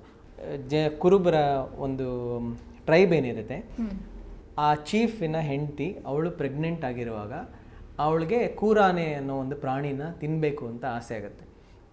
ಆವಾಗ ಆ ಟ್ರೈಬ್ನವರೆಲ್ಲ ಆ ಪ್ರಾಣಿನ ಹುಡ್ಕೊಂಡು ಹೋಗ್ತಾರೆ. ಆ ಪ್ರಾಣಿ ಒಂಥರ ನರಿನೂ ಅಲ್ಲ, ಈ ಕಡೆ ತೊಳನೂ ಅಲ್ಲ, ಈ ಕಡೆ ಹಂದಿನೂ ಅಲ್ಲ, ಆ ಥರ ಒಂದು ಮಿಕ್ಸ್. ಅದಕ್ಕೆ ಕೂರಾನೆ ಅಂತ ಹೇಳಿ ಹೆಸರು. ಸೊ ಅದನ್ನು ಹಂಟ್ ಮಾಡಬೇಕಾದ್ರೆ ಅವರು ಈ ಹಾಡನ್ನ ಹಾಡ್ಕೊಂಡು ಹೋಗ್ತಾರೆ. ತನ್ನ ತನ್ನೆ ತನ್ನೆ ತನ್ನೆ ಕೂರಾನೆ ಏನೋ ಸಮಥಿಂಗ್ ಕೂರಾನೆ ಆ ಥರ. ಸೊ ಅವರ ಆ ಒಂದು ಇನ್ಸ್ಪಿರೇಷನ್ನು ನಮ್ಮ ಈ ಕಂಟೆಂಪ್ರರಿ ಲೈಫ್ನಲ್ಲಿ ನಾವು ಎಲ್ಲ ಕೂರಾನೆ. ಈ ಒಂದು MNCs ಏನಿದೆ ಅಥವಾ ಬಿಗ್ ಕಂಪ್ನೀಸ್ ಏನಿದೆ, ಅವರು ನಮ್ಮನ್ನ ಬೇಟೆ ಆಡ್ತಾ ಇದ್ದಾರೆ. ಅಂದರೆ ಒಂದು ಕನ್ಸ್ಯೂಮರಿಸ್ಟಿಕ್ ಮತ್ತು ಕ್ಯಾಪಿಟಲಿಸ್ಟಿಕ್ ವರ್ಲ್ಡ್ನಲ್ಲಿ ನಾವು ಸಿಕ್ಕಾಕೊಂಡ್ಬಿಟ್ಟಿದ್ದೀವಿ. ಅಂದರೆ 1+1 ಫ್ರೀ, ಒಂದು ತೊಗೊಂಡ್ರೆ 3 ಫ್ರೀ, 50% ಆಫ್, ಇದೆಲ್ಲ ಒಂದು ಬೇಟ್ಸ್ ನಮ್ಮನ್ನು ಟ್ರ್ಯಾಪ್ ಮಾಡೋದಕ್ಕೆ. ಸೊ ಇದು ಬೇಕಾ ಬೇಡವಾ ಅಂತ ಗೊತ್ತಿಲ್ಲದೆ ನಾವಲ್ಲಿ ಹೋಗಿ ನಾವೇ ಅಲ್ಲಿ ಬೇಟೆ ಆಗಿಬಿಟ್ಟಿರ್ತೀವಿ. ಸೊ ಆ ಒಂದು ಕಾನ್ಸೆಪ್ಟ್ನಲ್ಲಿ ಒಂದು ಹಾಡು ಮಾಡಿದ್ವಿ. ಮತ್ತು we did one more song which is very personal at the same time very socially relevant. Gum ಅಂತ. ಗುಮ್ ಅಂದರೆ ಕಳೆದೋಗಿರುವಂಥದ್ದು. So it is about child sexual abuse. In fact it is a very dark and very sensitive subject that it is difficult to talk in a public space. So we made a song called Gum, and adanna, of course, again we don't perform this everywhere because ಆ ಒಂದು environment ಇರಬೇಕು, ಅದನ್ನು ಅರ್ಥ ಮಾಡ್ಕೊಳ್ಳೋ ಅಂಥ ಒಂದು sensitive audience ಇರಬೇಕು. So ಅಂಥ ಕಡೆ ನಾವು ಪರ್ಫಾರ್ಮ್ ಮಾಡ್ತೀವಿ. ಒಂದು ಇನ್ಸಿಡೆಂಟ್ ಏನಂದರೆ, ನಾವು ಇದನ್ನು ಮೈಸೂರಿನಲ್ಲಿ ಒಂದು ಸಲ ಪರ್ಫಾರ್ಮ್ ಮಾಡಿದ್ವಿ. ಆ ಶೋ ಆಗಿ ನೆಕ್ಸ್ಟ್ ಡೇ ನಮಗೆ ಒಬ್ಬರು ಮೇಲ್ ಮಾಡಿದ್ರು, I am a mother of 2 children in Mysore. One is a 10-year-old, one is an 8-year-old. After I heard you guys sing this song, I went back home and next day I spoke to my children about what is good sex, what is bad sex, what is good touch, bad touch, how is someone crossing your boundary of your sexual line annodana. Because I felt when you guys are singing about such a sensitive subject, why can't I talk to my own children about it annodana. So so when this is the power of music, that kelo 100 ಜನದಲ್ಲಿ if even one person can, something will spark in them and something will change in their lives. That is more than the job of what ನಾವೇನು ಕೆಲಸ ಮಾಡಿದ್ದೀವಿ, ಅದು ಭಾಳ ಸಂತೋಷ ಆಗುತ್ತೆ. So ಆದ್ದರಿಂದ ಟೋಪಿ ವಾಲೆ ಆಲ್ಬಮ್ನಲ್ಲಿ even Topi Wale, the song itself is about the present or future or past political situation of the country, about how ಅವರು ಟೋಪಿ ಹಾಕೊತಾರೆ, ಜೊತೆಗೆ ನಮಗೂ ಟೋಪಿ ಹಾಕ್ತಾರೆ ಅನ್ನೋದು. So it was all very socially relevant subjects in that particular album. And in fact we also wrote about media and journalism, about how everything is hyped in the media. One sense ಎಲ್ಲದನ್ನು sensationalise ಮಾಡಿಬಿಡೋದು. So all of those songs were very hard hitting in that sense, but at the same time we don't do ನಾನು artist background ಇರೋದ್ರಿಂದ, art background ಇರೋದ್ರಿಂದ ನನಗೇನು ಅನಿಸುತ್ತೆ, ನಾವು artist ಅಂದ ತಕ್ಷಣ ನಾವು ಕರೆಕ್ಟ್ ಅಂತ ಅಲ್ಲ. ನಾವು ಕೆಲವು ತಪ್ಪುಗಳನ್ನ ಮಾಡಿರ್ತೀವಿ, ನಾವು ಅದೇ ತಪ್ಪುಗಳನ್ನ ಮಾಡ್ತಾಯಿದ್ದೀವಿ. ಇವಾಗ ನಾನು ಪೊಲ್ಯೂಷನ್ ಬಗ್ಗೆ ಬರೆದ ತಕ್ಷಣ ನಾಳೆಯಿಂದ ನಾನು ಕಾರ್ ಯೂಸ್ ಮಾಡ್ತಾ ಇಲ್ಲ ಅಂತ ಅಲ್ಲ, ನಾನು ಮಾಡ್ತಾಯಿದ್ದೀನಿ. But we have to be little more sensitive and sensible ಅಷ್ಟೇ. ಹಾಗಂತ ನಾವು ನೀವು ಮಾಡೋದೇ ಇಲ್ವಾ, ಇವಾಗ ನಾವು ಪ್ಯಾಸಿ ಅಂತ ಹಾಡು ಮಾಡಿದ್ದೀವಿ, ಹಾಗಂದರೆ ನೀವು ದಿನ ನೀವು ನೀರು ವೇಸ್ಟೇ ಮಾಡೋದಿಲ್ವಾ? ಅಫ್ಕೋರ್ಸ್ ನಾನು ಸ್ನಾನ ಮಾಡುವಾಗ ನನಗೆ ಬೇಕಾಗಿರೋದಕ್ಕಿಂತ 1-2 ಚೊಂಬು ಜಾಸ್ತಿ ಹಾಕ್ಕೊಂಡು ಚೆಲ್ತೀನಿ, ಹಾಗಂತ ಇಲ್ಲ ಅಂತಲ್ಲ. So we know that, and that is why we also take a position where we are not preaching, where we are not above anything else. It's just that we know this medium and we are sharing those thoughts, and through that we also become little more conscious and little more sensitive about these subjects. Like for example, same example of water. After doing this, we as a band we have taken a call that we will not take plastic water bottles on stage. We will bring our own water bottles. ನಮ್ಮದೇ ನೀರು, ನನ್ನ ಬ್ಯಾಂಡ್ನಲ್ಲೂ ನನ್ನ ಕಲೆಕ್ಟಿವ್ನಲ್ಲೂ ನಾನು ಎಲ್ಲರಿಗೂ ಹೇಳ್ತೀನಿ, ನಿಮ್ಮದೇ water bottle ತನ್ನಿ. Will not use plastic bottles on stage. ಅಲ್ಲಿ ಹೋಗೋಣ, ಅಲ್ಲಿ will ask them to provide clean water, will fill and use ಅಂತ. So somewhere art is making us also change. It is not that we have changed and hence we are making art. That's what is the difference. It's while we are making that, we are also changing.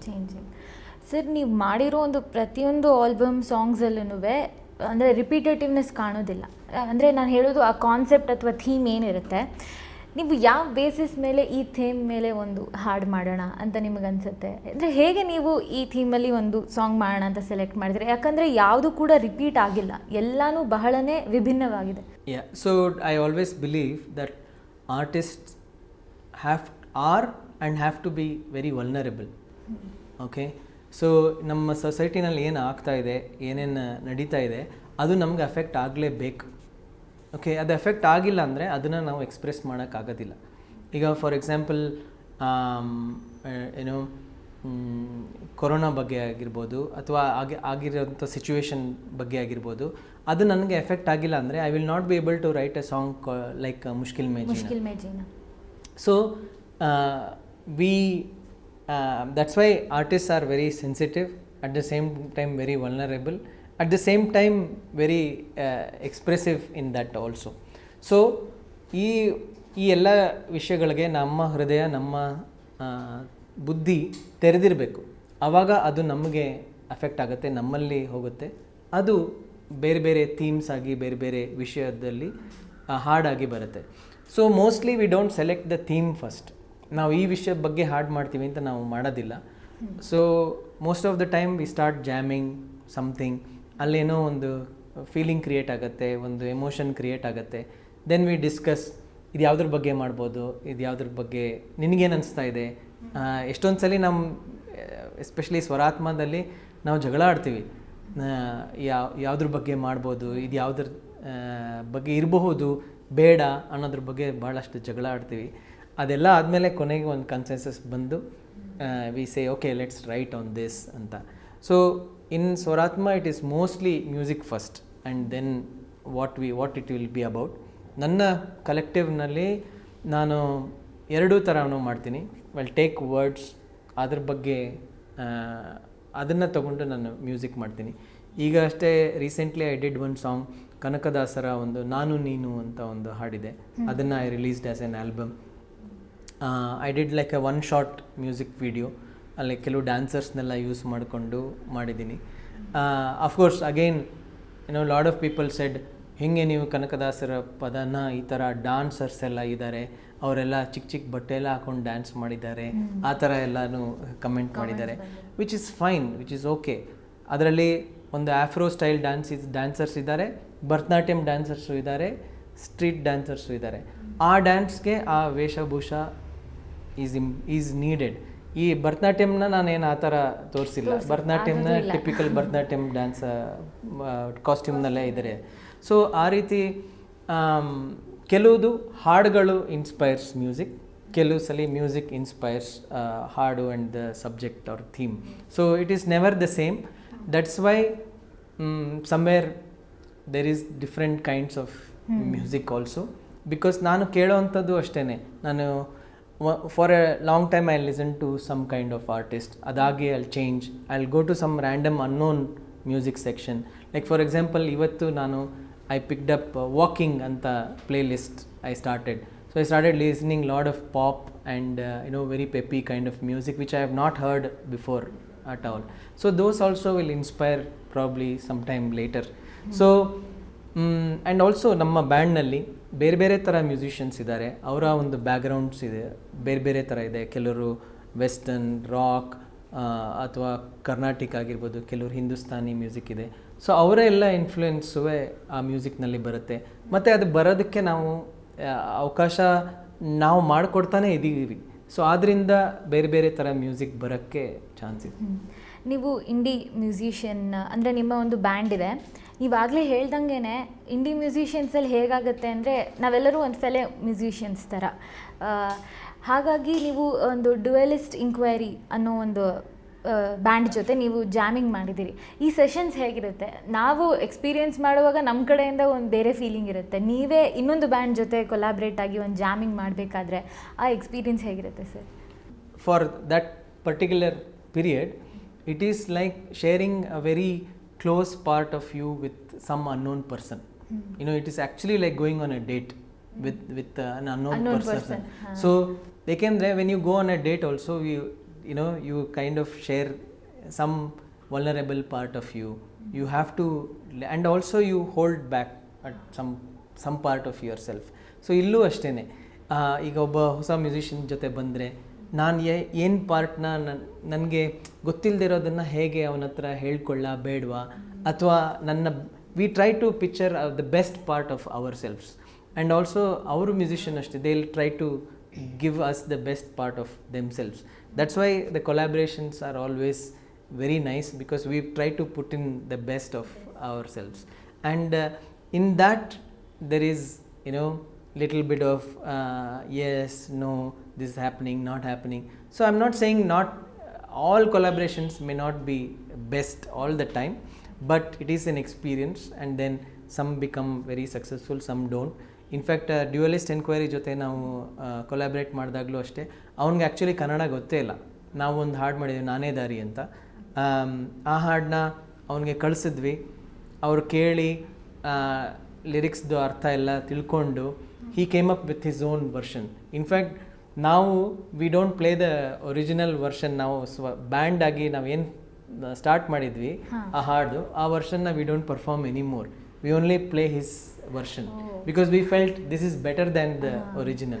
So you never know what will happen through collaborations.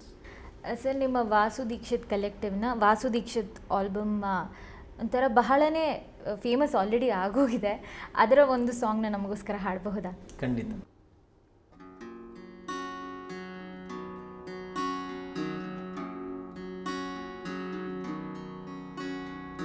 ತಾರಕ ಬಿಂದಿಗೆ ನಾನೀರಿಗೆ ಹೋಗುವೆ ತಾರೆ ಬಿಂದಿಗೆಯ, ತಾರಕ ಬಿಂದಿಗೆ ನಾನೀರಿಗೆ ಹೋಗುವೆ ತಾರೆ ಬಿಂದಿಗೆಯ,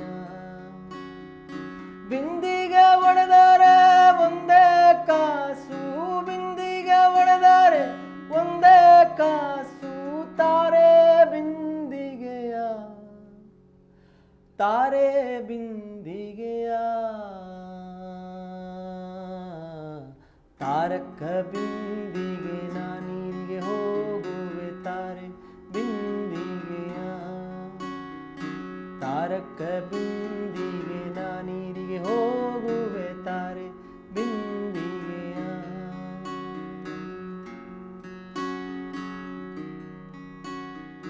ಗೋವಿಂದವೆಂಬ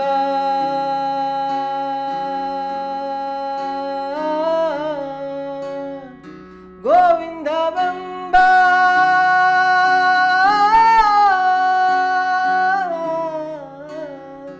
ಗೋವಿಂದವೆಂಬು ಗುಣವುಳ್ಳ ನೀರಿಗೆ ತಾರೆ ಬಿಂದಿಗೆಯ,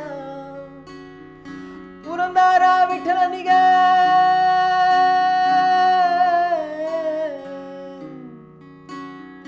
ಪುರಂದರ ವಿಠಲನಿಗೆ ಅಭಿಷೇಕ ಮಾಡುವೆ ತಾರೆ ಬಿಂದಿಗೆಯ, ತಾರೆ ಬಿಂದಿಗೆಯ, ತಾರಕ ಬಿಂದಿಗೆ ನಾನೀರಿಗೆ ಹೋಗುವೆ ತಾರೆ ಬಿಂದಿಗೆಯ, ಬಿಂದಿಗೆ ಒಡೆದರೆ ಒಂದೇ ಕಾಸು, ಬಿಂದಿಗೆ ಒಡೆದರೆ ಒಂದೇ ಕಾಸು, ತಾರೆ ಬಿಂದಿಗೆಯ, ತಾರೆ ಬಿಂದಿಗೆಯ, ತಾರಕ ಬಿಂದಿಗೆ ನಾನೀರಿಗೆ ಹೋಗುವೆ ತಾರೆ ಬಿಂದಿಗೆಯ, ತಾರೆ ಬಿಂದಿಗೆಯ, ತಾರೆ ಬಿಂದಿಗೆ ಯಾ.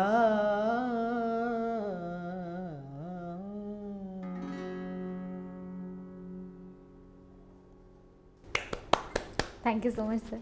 ಸರ್, ನೀವು ಆಗಲೇ ಮೆನ್ಷನ್ ಮಾಡಿದ್ರಿ, ಅಂದರೆ ವೆಸ್ಟರ್ನ್ ಕಂಟ್ರೀಸ್ಗೆ ನೀವು ಹೋಗಿ ಪರ್ಫಾರ್ಮ್ ಮಾಡಿದಾಗ ಜನರು ಸಿಂಗಿಂಗ್ನ ನೋಡೋ ರೀತಿಯೇ ಬೇರೆ, ಇಲ್ಲಿ ಅದನ್ನು ಪರ್ಸೀವ್ ಮಾಡೋ ರೀತಿಯೇ ಬೇರೆ ಅಂತ. ಈ ಇಂಡಿ ಮ್ಯೂಸಿಷಿಯನ್ಸ್ ಬ್ಯಾಂಡ್ ಎಸ್ಪೆಷಲಿ ನಮ್ಮ ಇಂಡಿಯಾದಲ್ಲಿ ಎಸ್ಪೆಷಲಿ ಅಥವಾ ಕರ್ನಾಟಕದಲ್ಲಿ ಅಂತಲೇ ತೊಗೊಂಡ್ರೆ ನಿಮಗೇನನ್ಸುತ್ತೆ, ಎಷ್ಟರ ಮಟ್ಟಿಗೆ ಸ್ವಾತಂತ್ರ್ಯ ಇದೆ ನಿಮ್ಮಂತಹ ಒಂದು ಇಂಡಿ ಮ್ಯೂಸಿಷಿಯನ್ಸ್ಗೆ ಪರ್ಫಾರ್ಮ್ ಮಾಡೋದಕ್ಕೆ? ಸ್ವಾತಂತ್ರ್ಯ ಇದೆಯಾ ಅಥವಾ ಇನ್ನೂ ಹೆಚ್ಚು ಬೇಕಾ? ಏನು ಸ್ಟೇಟಸ್ ಇದೆ ಕರೆಂಟ್ಲಿ?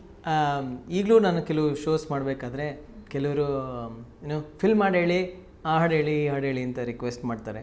ಅಫ್ಕೋರ್ಸ್ ನಮ್ಮ ಫಿಲ್ಮ್ ಇಂಡಸ್ಟ್ರಿ ಏನಿದೆ, it's like A huge umbrella. ಅದ್ರ ಕೆಳಗಡೆ ಎಲ್ಲ ಬೇರೆ ಎಲ್ಲ ಮ್ಯೂಸಿಕ್ ಜಾನ್ರಸ್ ಅದ್ರ ಕೆಳಗಡೆ ಇದೆ.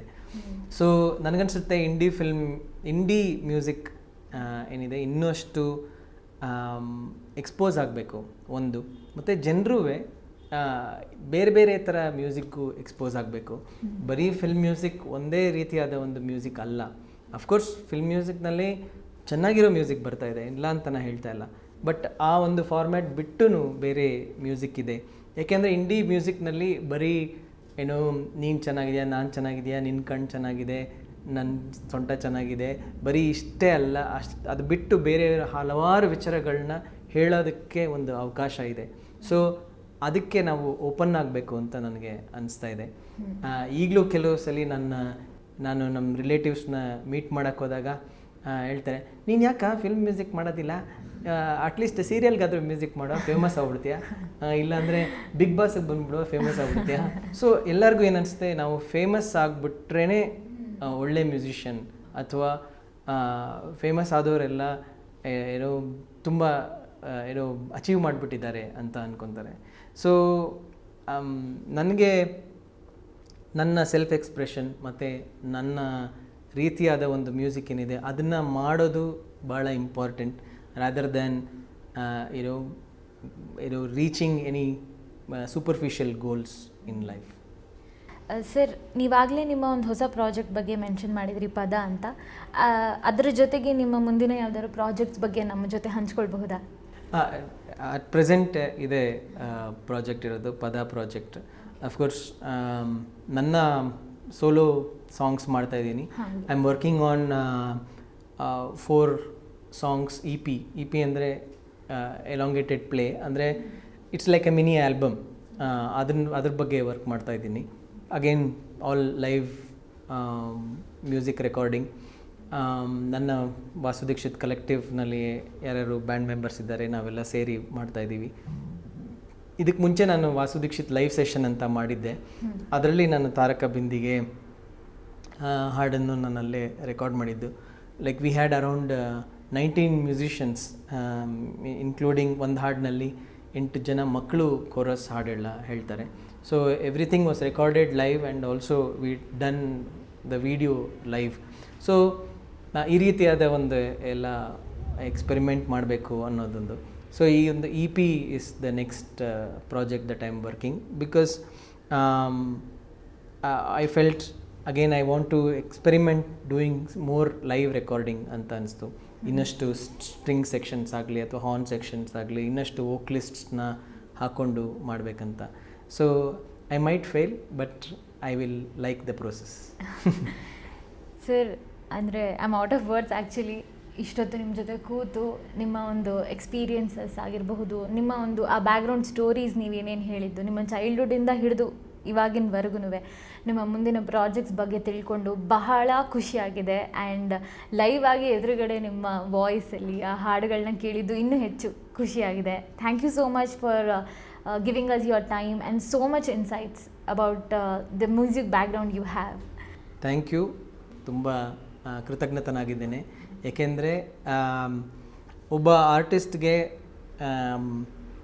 ಅವನ ಎಕ್ಸ್ಪ್ರೆಷನ್ ಏನಿದೆ ಮತ್ತು ಅವನ ಕತೆಗಳನ್ನ ಏನಿದೆ ಅದನ್ನು ಹಂಚ್ಕೊಳ್ಳೋದಕ್ಕೆ ಈ ಒಂದು ಪ್ಲ್ಯಾಟ್ಫಾರ್ಮ್ನ ನೀವು ತಂದುಕೊಡ್ತಾ ಇದ್ದೀರಾ. ನನ್ನೊಬ್ಬನಿಗೆ ಅಂತಲ್ಲ, ನಂತರ ಇನ್ನಷ್ಟು ಹಲವಾರು ಆರ್ಟಿಸ್ಟ್ನ ನೀವು ಇಲ್ಲಿ ಪರಿಚಯ ಮಾಡಿಕೊಡ್ತಾ ಇದ್ದೀರಾ, ಇನ್ನಷ್ಟು ಜನರಿಗೆ ರೀಚ್ ಮಾಡೋದಕ್ಕೆ ಅವಕಾಶ ಕೊಡ್ತಾ ಇದ್ದೀರಾ. ಸೊ ಭಾಳ ಒಳ್ಳೆಯ ಕೆಲಸ.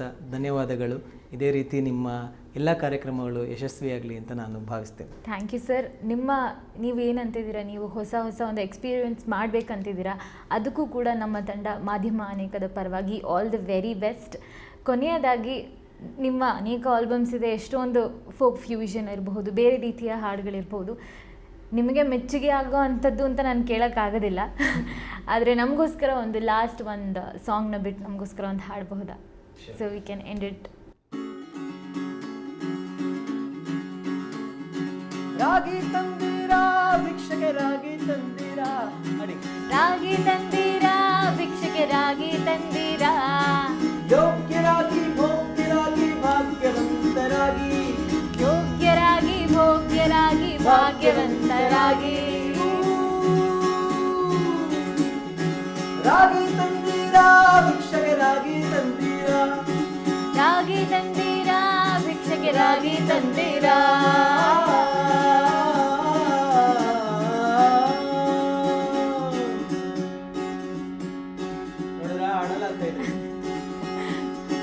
ಅನ್ನದಾನವ ಮಾಡುವರಾಗಿ ಅನ್ನ ಛತ್ರವನ್ನಿಟ್ಟು ಇಟ್ಟವರಾಗಿ, ಅನ್ನದಾನವ ಮಾಡುವರಾಗಿ, ಅನ್ನ ಛತ್ರವ ಇಟ್ಟವರಾಗಿ, ಅನ್ಯವಾರ್ತೆಯ ಬಿಟ್ಟವರಾಗಿ, ಅನುದಿನ ಭಜನೆಯ ಮಾಡುವರಾಗಿ, ಅನ್ಯವಾರ್ತೆಯ ಬಿಟ್ಟವರಾಗಿ, ಅನುದಿನ ಭಜನೆಯ ಮಾಡುವರಾಗಿ. ರಾಗಿ ತಂದೀರಾ ಭಿಕ್ಷೆಗೆ ರಾಗಿ ತಂದೀರಾ, ರಾಗಿ ತಂದೀರಾ ಭಿಕ್ಷೆಗೆ ರಾಗಿ ತಂದೀರಾ, ಯೋಗ್ಯರಾಗಿ ಭೋಗ್ಯರಾಗಿ ಭಾಗ್ಯವಂತರಾಗಿ.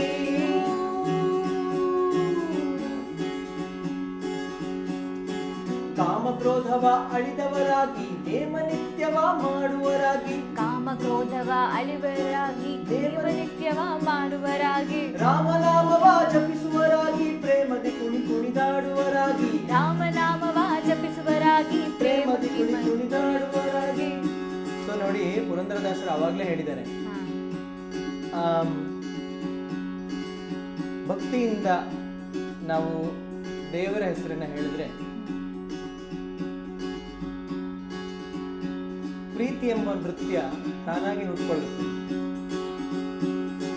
ರಾಮನಾಮವ ಜಪಿಸುವರಾಗಿ, ಪ್ರೇಮದಿ ಕುಣಿ ಕುಣಿದಾಡುವರಾಗಿ, ರಾಮನಾಮವ ಜಪಿಸುವರಾಗಿ, ಪ್ರೇಮದಿ ಕುಣಿ ಕುಣಿದಾಡುವರಾಗಿ. ರಾಗಿ ತಂದೀರಾ ಭಿಕ್ಷೆಗೆ ರಾಗಿ ತಂದೀರಾ, ರಾಗಿ ತಂದೀರಾ ಭಿಕ್ಷೆಗೆ ರಾಗಿ ತಂದೀರಾ.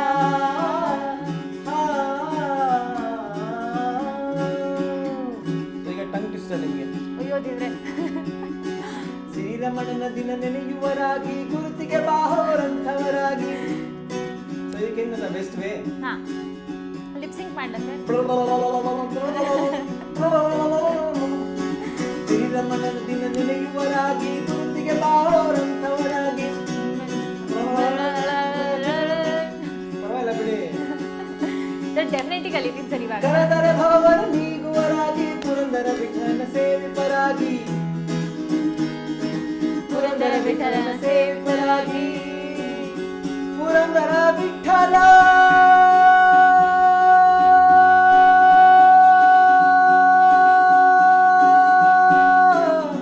ವಿಠಲ.